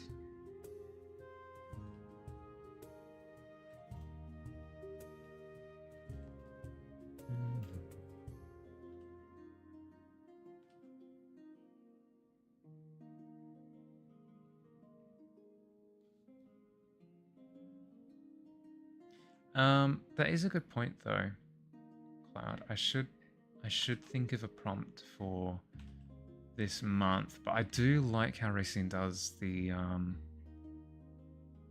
like the prompt for a prompt, if that makes sense. And then voting on it like that. I worry that because my community is substantially smaller, the offerings will be slim in terms of recommendations, and then it just essentially becomes person A and person B offer up prompts. Person A receives the most votes for their prompt, so then you go with person A's prompt. Person B isn't as interested in person A's prompt, so person B doesn't do a piece for person A's prompt.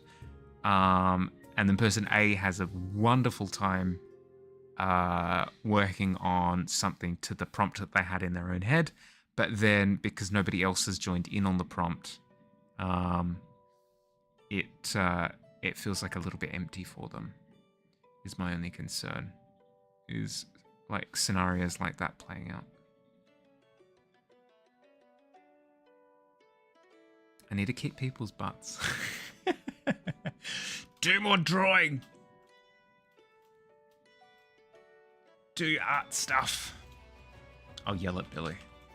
Hopefully Billy's not in chat to hear my plans of me for me yelling at him.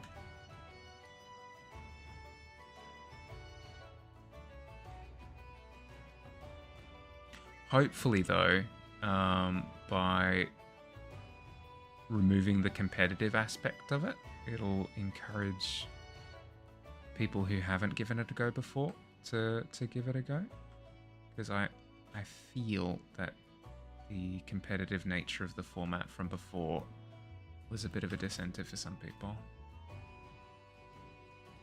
But we will see. Maybe it doesn't make a difference. Maybe it's just much of a sameness.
we go. That's one thing that I'm looking forward to, actually. Complete conversational tangent. Come along for the ride. Walk with me. Is that by streaming on both Twitch and YouTube, it means that if people are wanting to dodge the ads completely, they can just switch to YouTube. I think it might hit them with like an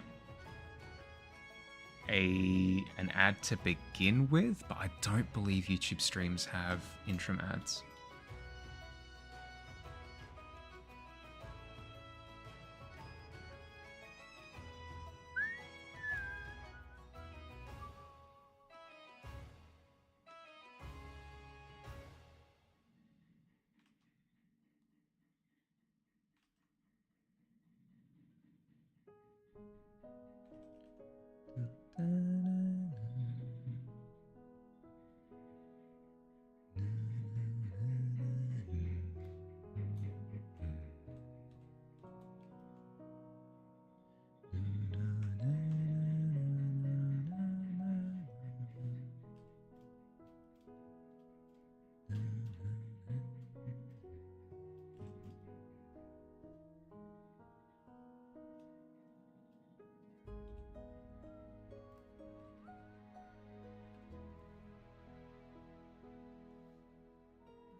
Okay, bit of underlighting on the belt. Bit of overlighting on the belt.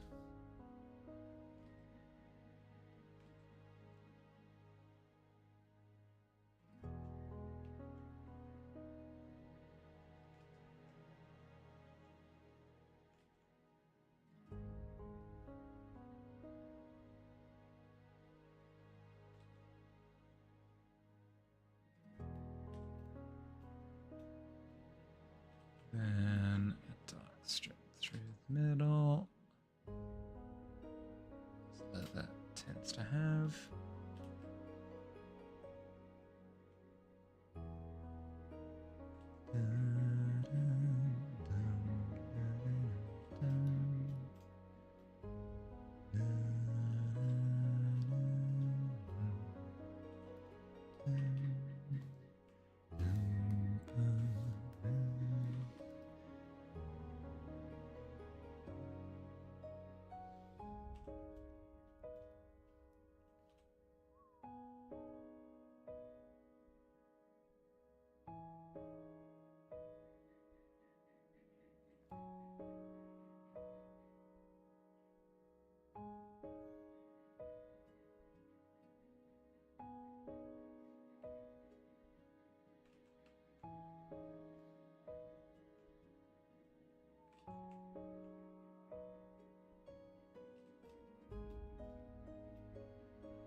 Okay, let's have all of this interacting with itself, shall we?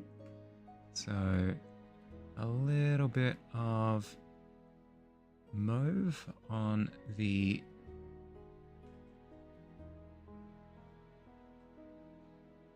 belt sash there, a little bit of a brown on the top of the sash there, all of the reflections off of the belt proper.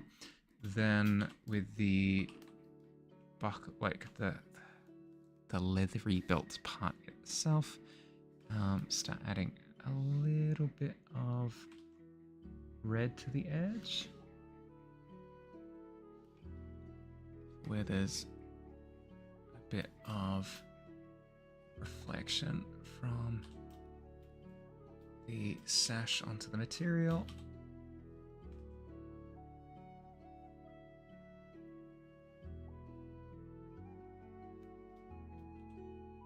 Ads start in 3 minutes. Thank you, OBS. I appreciate it.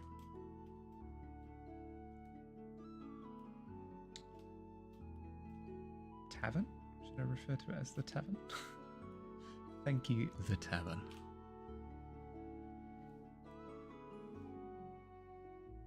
Okay. Bit of a shadow on that little part of the loop there. It's looking good. It's looking like it's relatively accurate to its environment, which is what I want.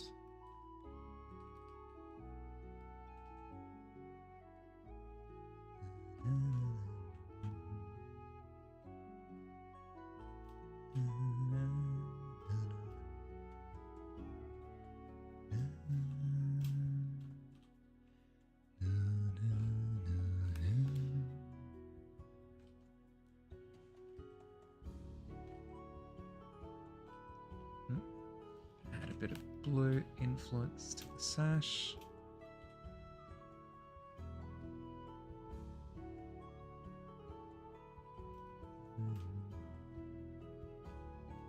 That way it's still like contrasty, but it's also tied into the elements that surround it simultaneously.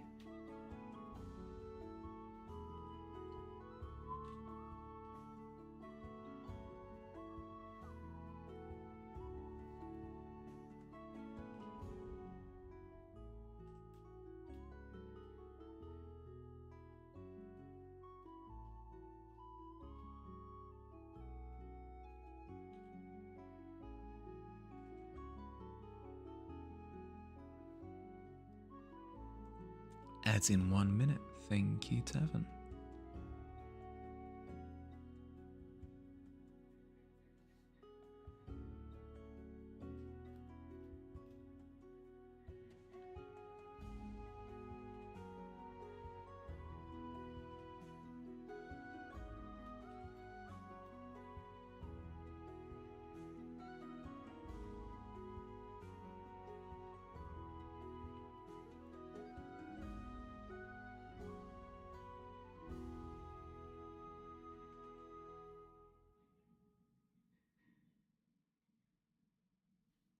Okay.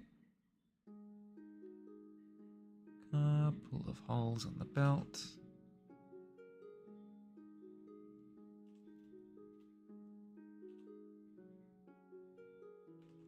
Lovely bit of texture there.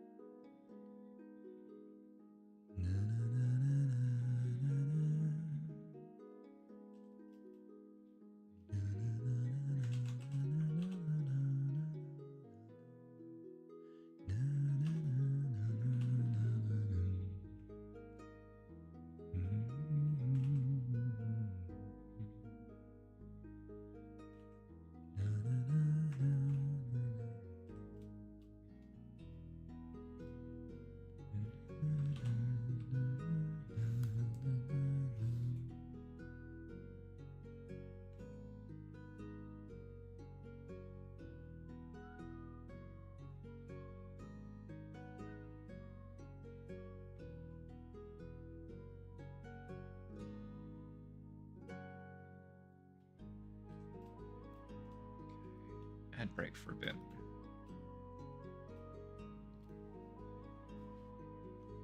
Banana time.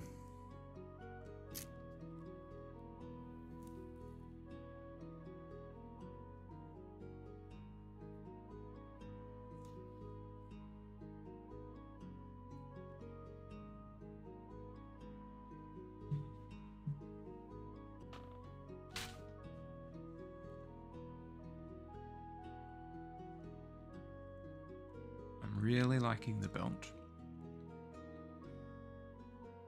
I'm wondering if there are elements of the belt that I can tie into other parts of the outfit. to give it the same feeling.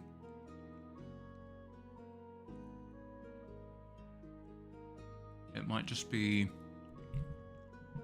that that color cross-pollination that I'm doing. Might be the way. It also could very much so just be the fact that the belt has like a little bit more accessory going on. It's more accessorized.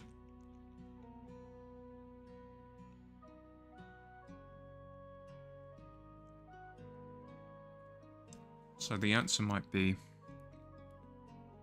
something along the lines of adding, I don't know, a pin or something to the character's clothing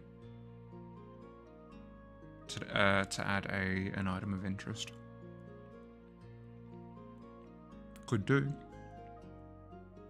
Very much so could do.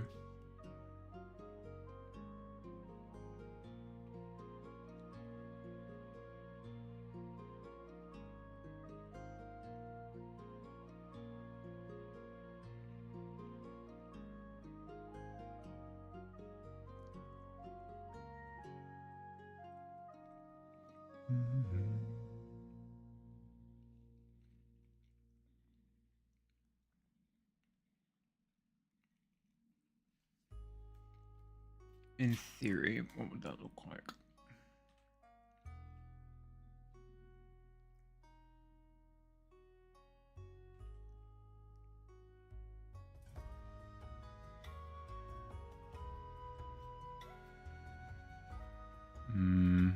Something that immediately helps. Yeah.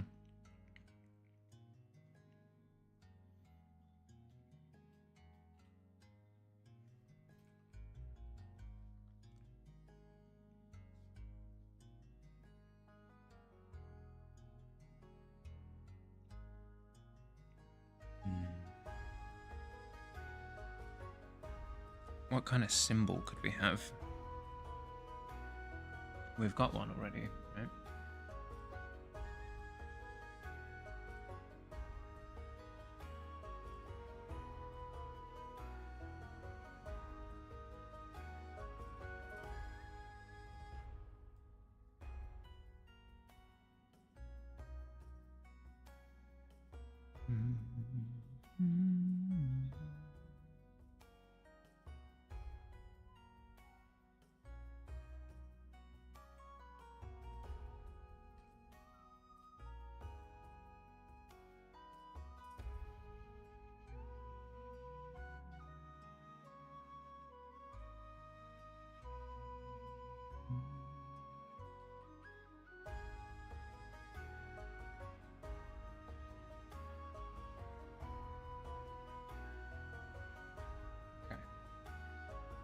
Do this properly.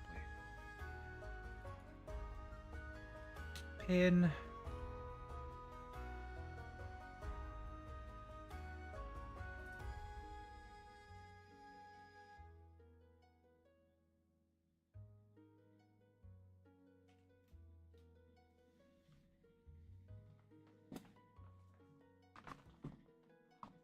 It can't be an honest circle because it's being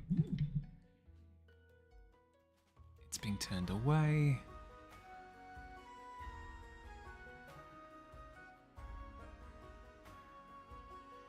So we do a bit of squishy business.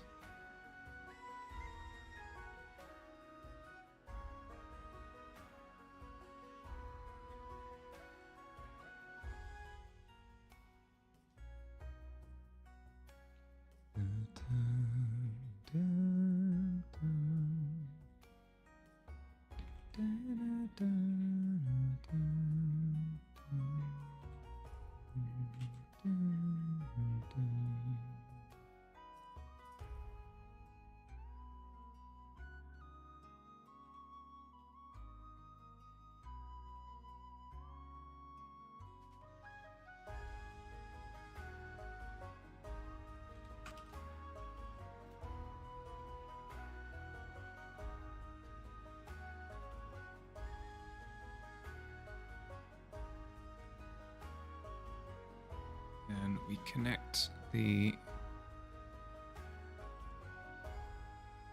the hexagon to all the sides. Connect via vertices.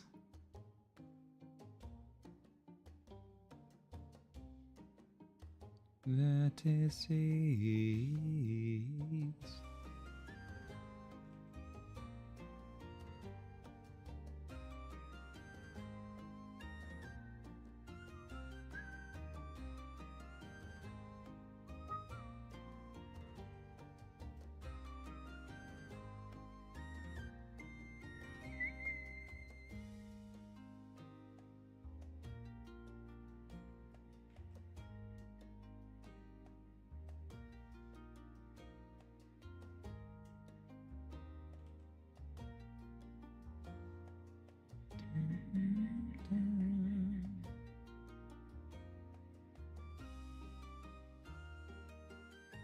Actually, let's bring up stream.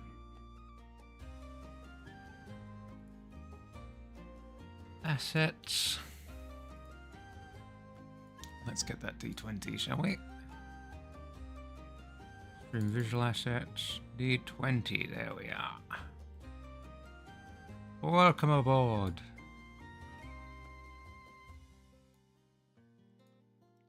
Yeah, okay, alright.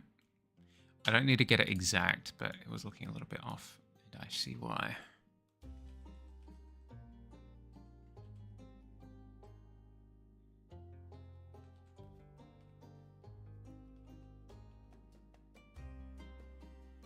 Actually, can I increase the size of the brush as I'm drawing?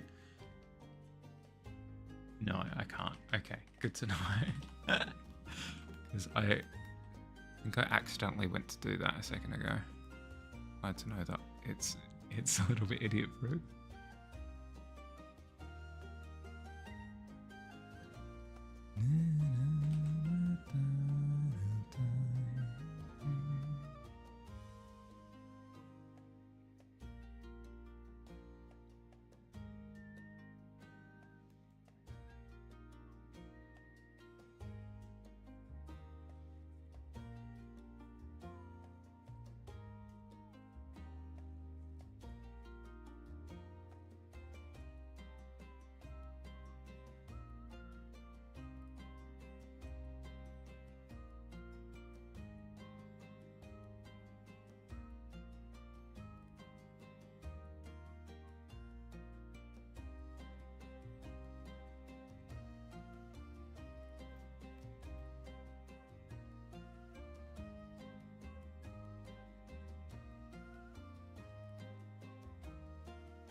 Okay, now, how are we lighting this thing? A lot of that magenta tone, by the looks of things.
Okay, that's all the highlights that I really need to worry about for now. And go through it with the low lights.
Okay.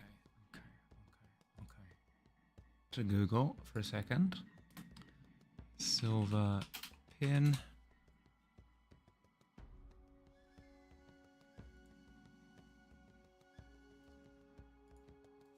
Lapel.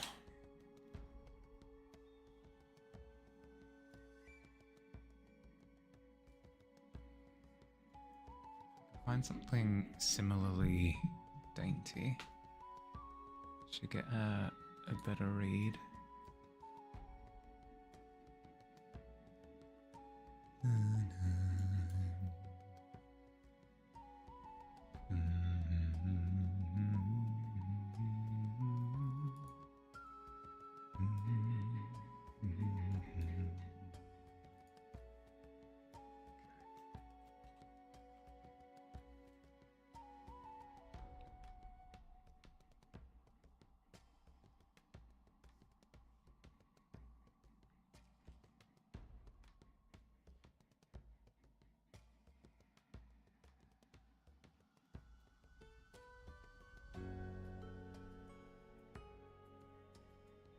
Contrast. The answer is always contrast.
That's all well and good in a vacuum. I feel as though I could almost cast a shadow across the top half like that, and it would feel more authentically lit. Let's do that. Because as I said, this is kind of how it would be lit in a vacuum, whereas we're not in a vacuum, are we?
Okay, and then if I illuminate this part of the pin, we've got our contrast.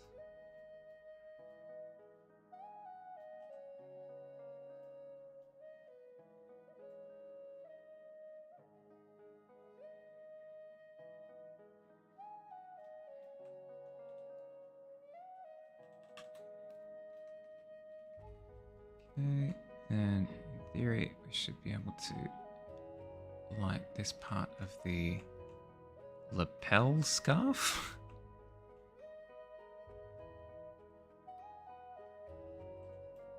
To accommodate the pin.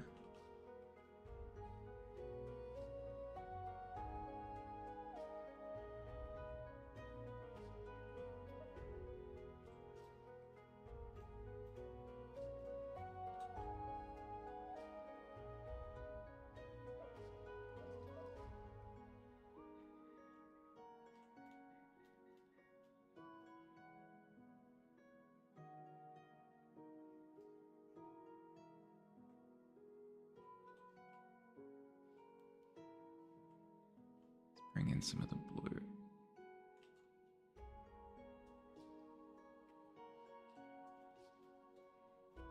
Oh my goodness, it just breaking works, doesn't it? Cross-pollinating colors.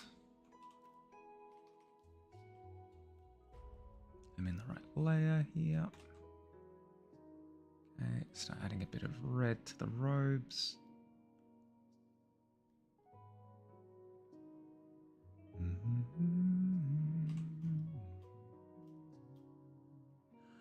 It just, oh my goodness. It's so freaking good.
highlights around the belt holes are too pronounced at the moment, so I'm just going through and curbing them a little bit.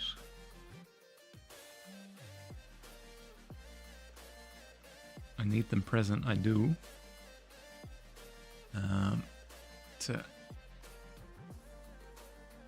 help make their existence known.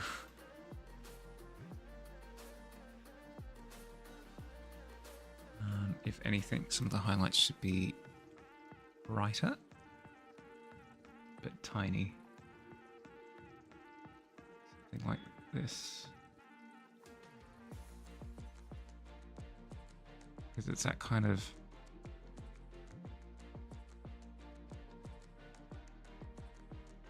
specular detail that really helps to make things.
Let's go through the hand needs a little bit of rendering, and by a little bit I mean a lot.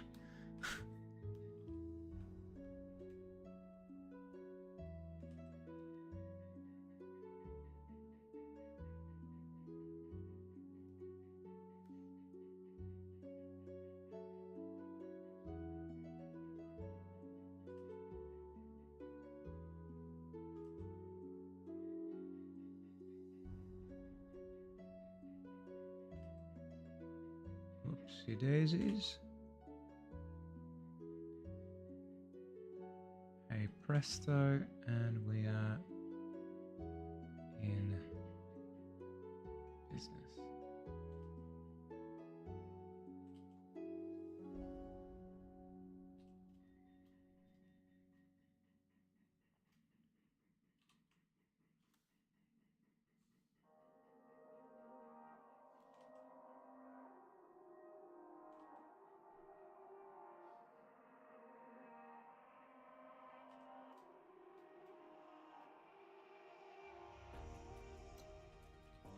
Need a little bit of a darker section around the wrist.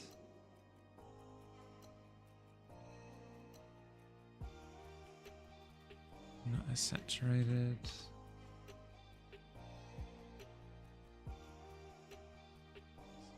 That, yeah.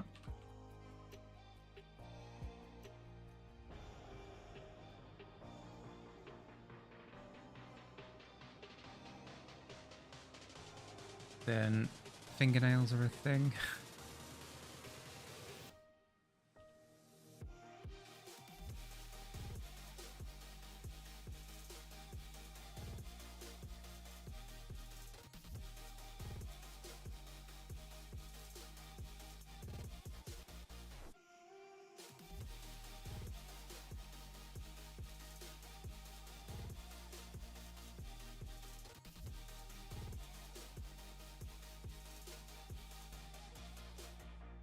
What lovely reptilian nails I have.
Need to desaturate like crazy.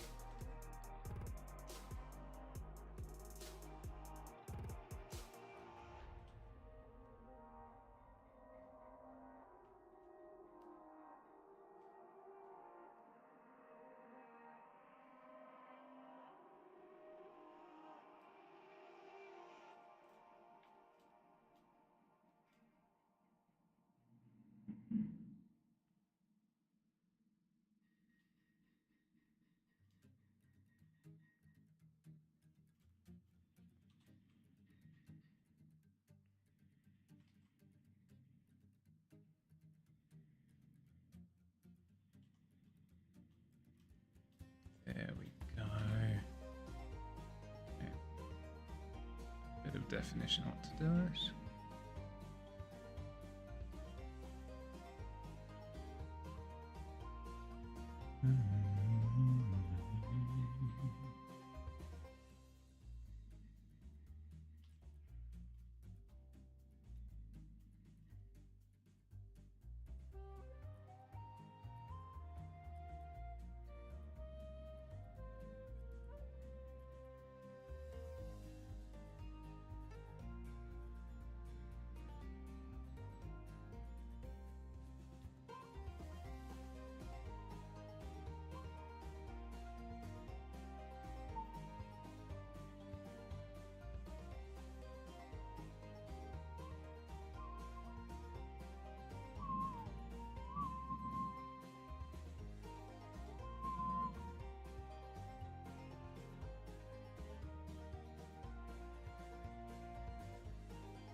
weird frog hands. How do I fix this?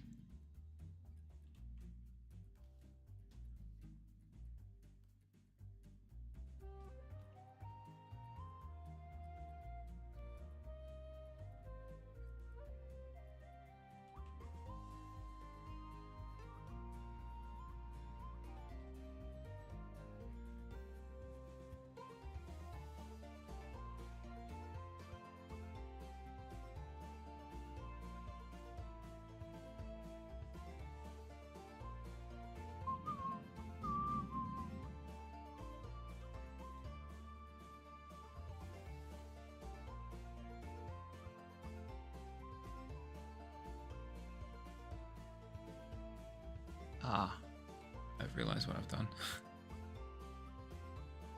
Curse my real life hands.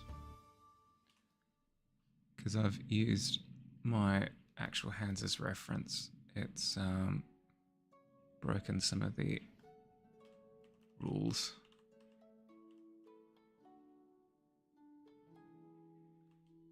To make them no longer look like hands.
Their hands need to be darker because they're further back compared to where the more forward hands are.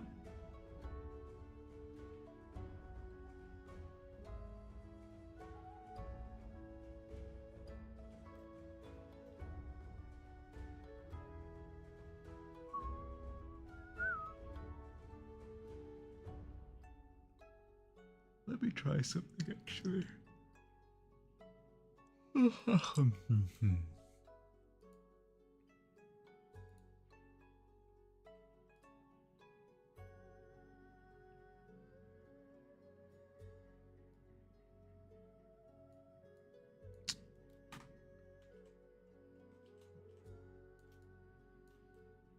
So darker isn't necessarily the play. A little bit darker maybe?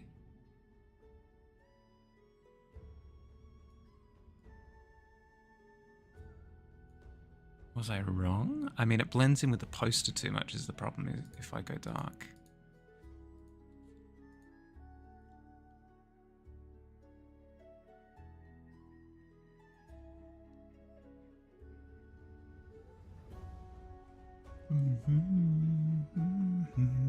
I can't put it in a drop shadow because that will come after the fact when I'm actually animating the thing.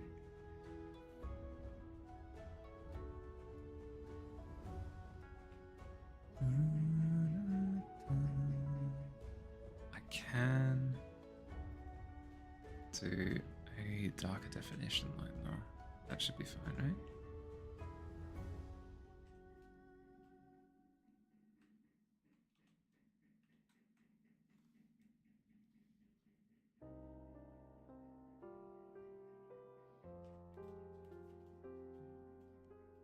That's fine. Sorry. That's fine, surely. Then a bit of this, and a bit of that. And a bit of this, and a bit of that.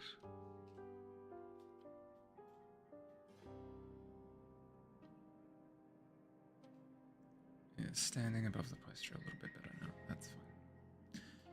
That will do.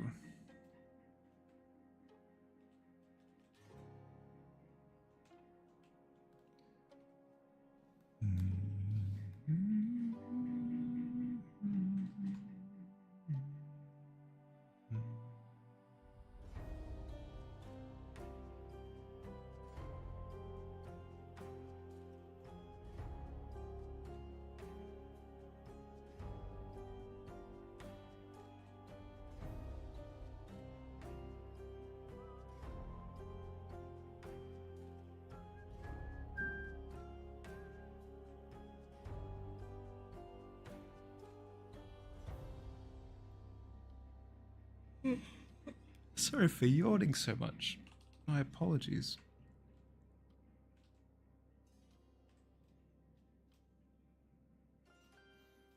Sleep was a little bit rough last night.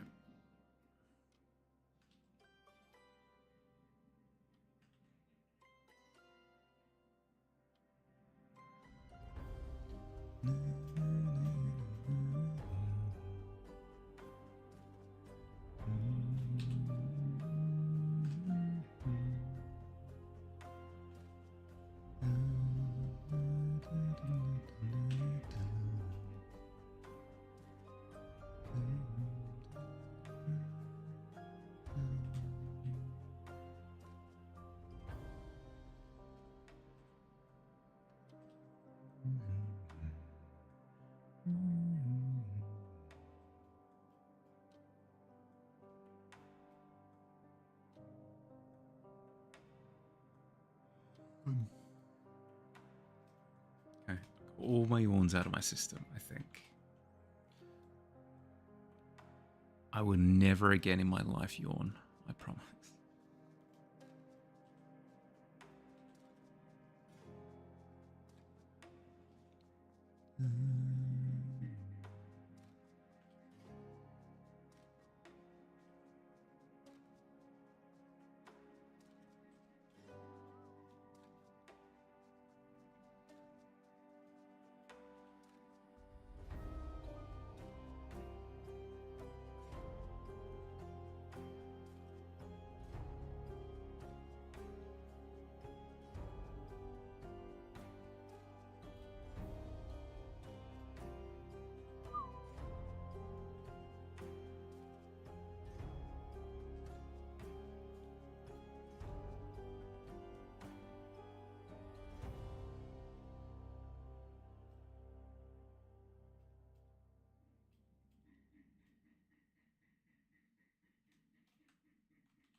Ugh, after I promised to stop yawning. My goodness, stop.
Let's...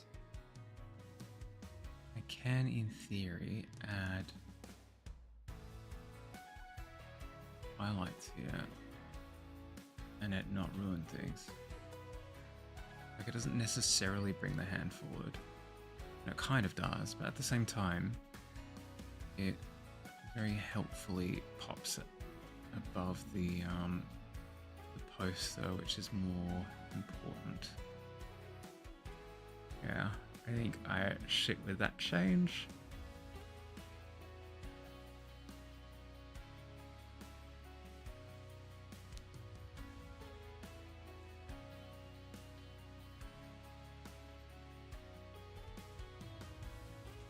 This part of the road. Let's see if we can pollinate again a little bit.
what's remaining? Could do a little bit more with that section there. Not really. The hair, I guess.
Okay.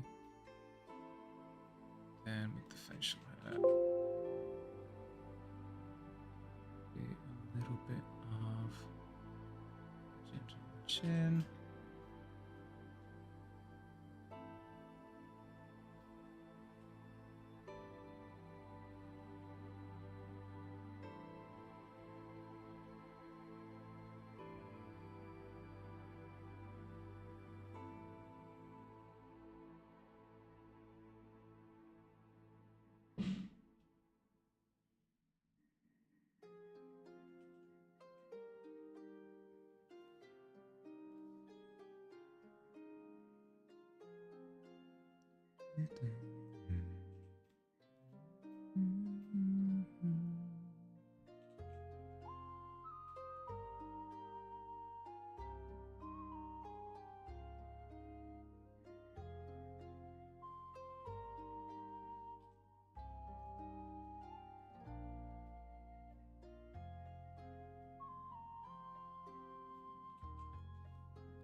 Is that it? Is it done?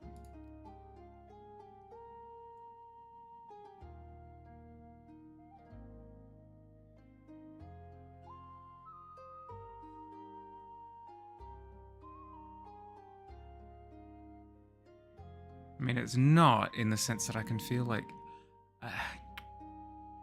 in the sense that I feel like there are things that are still off. But in terms of what I should reasonably do before I call it, I think I'm approaching done. It's always the tough call, because there's always this sense of like, oh, I could do more.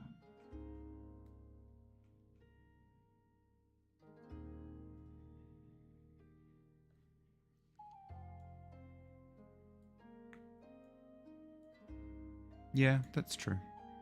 That is true.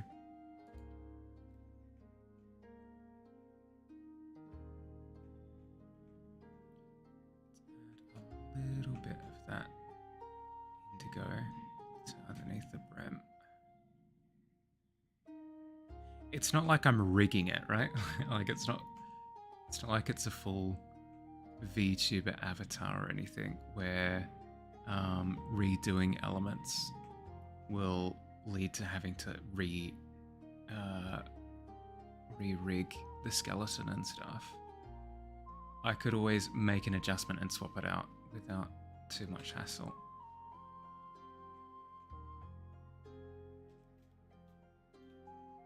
Plus, I feel like I need to call it soon just to move on to something else, you know? I can always come back to it another time. As you've so rightly pointed out.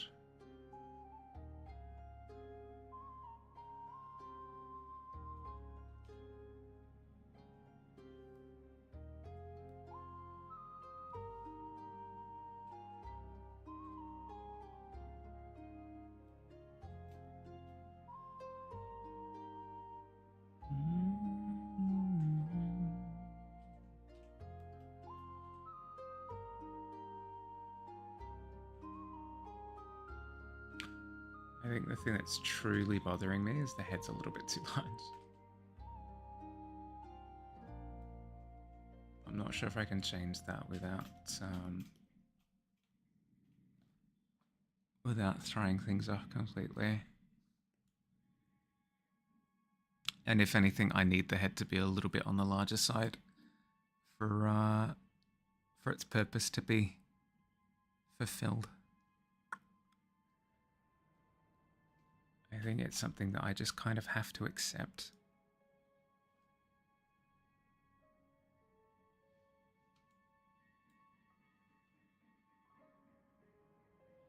Now I go for you've been messaging. I'm sorry. Oh, it was in a world of my own.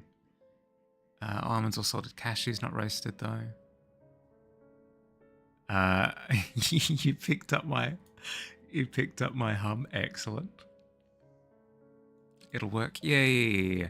I like functionally. I think it works. Anatomically, it's bothering me.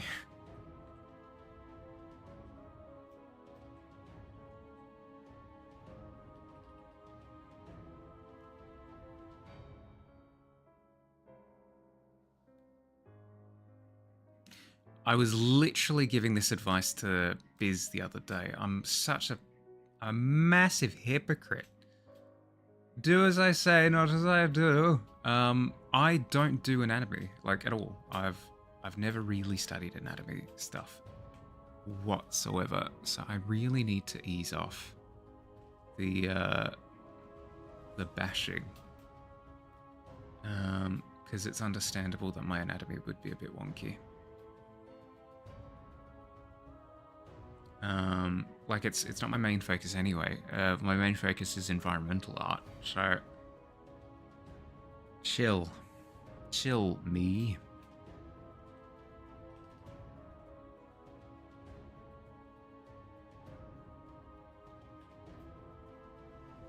It'll be something that I tackle at some point, but for now I need to ease off of the, as I said, like, ego bashing.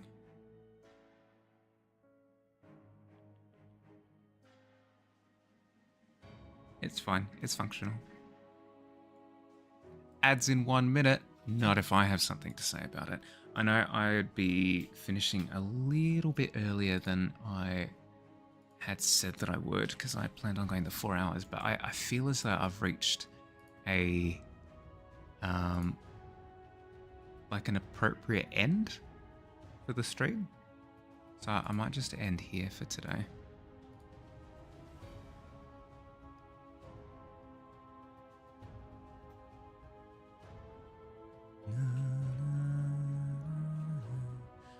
But then there's something that I've noticed. Let me just quickly...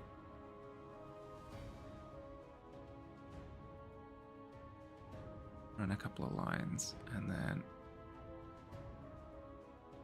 see where we're at.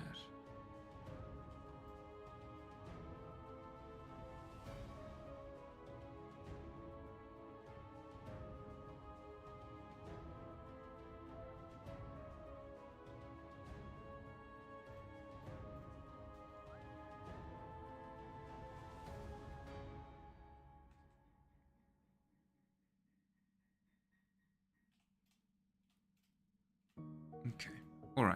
All right. I'm happy enough with where it's at as is.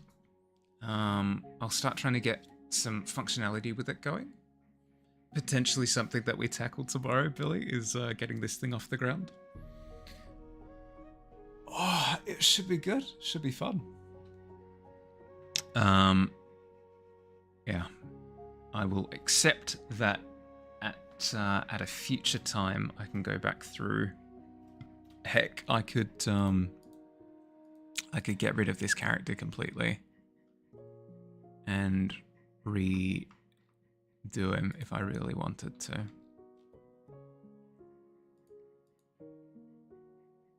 And just use the bounty board as a base.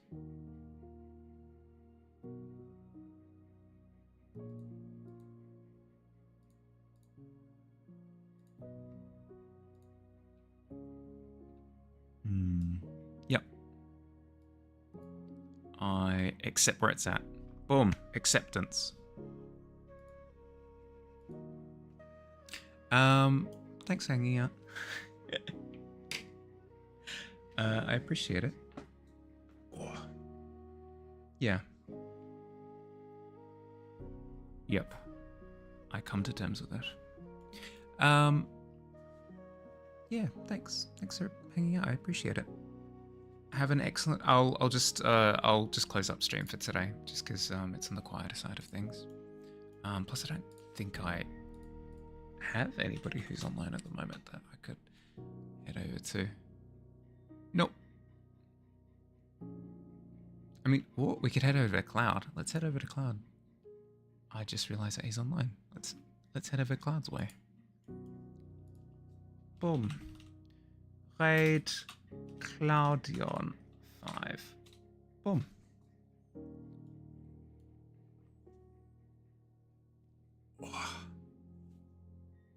All right. Tomorrow, something new. It'll most likely be sub badges because I need to get around to that at some point. That or, ooh, no, I could do more corrupted items. Let's do more corrupted items tomorrow. That'll be fun.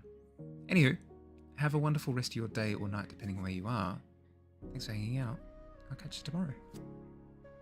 Bye.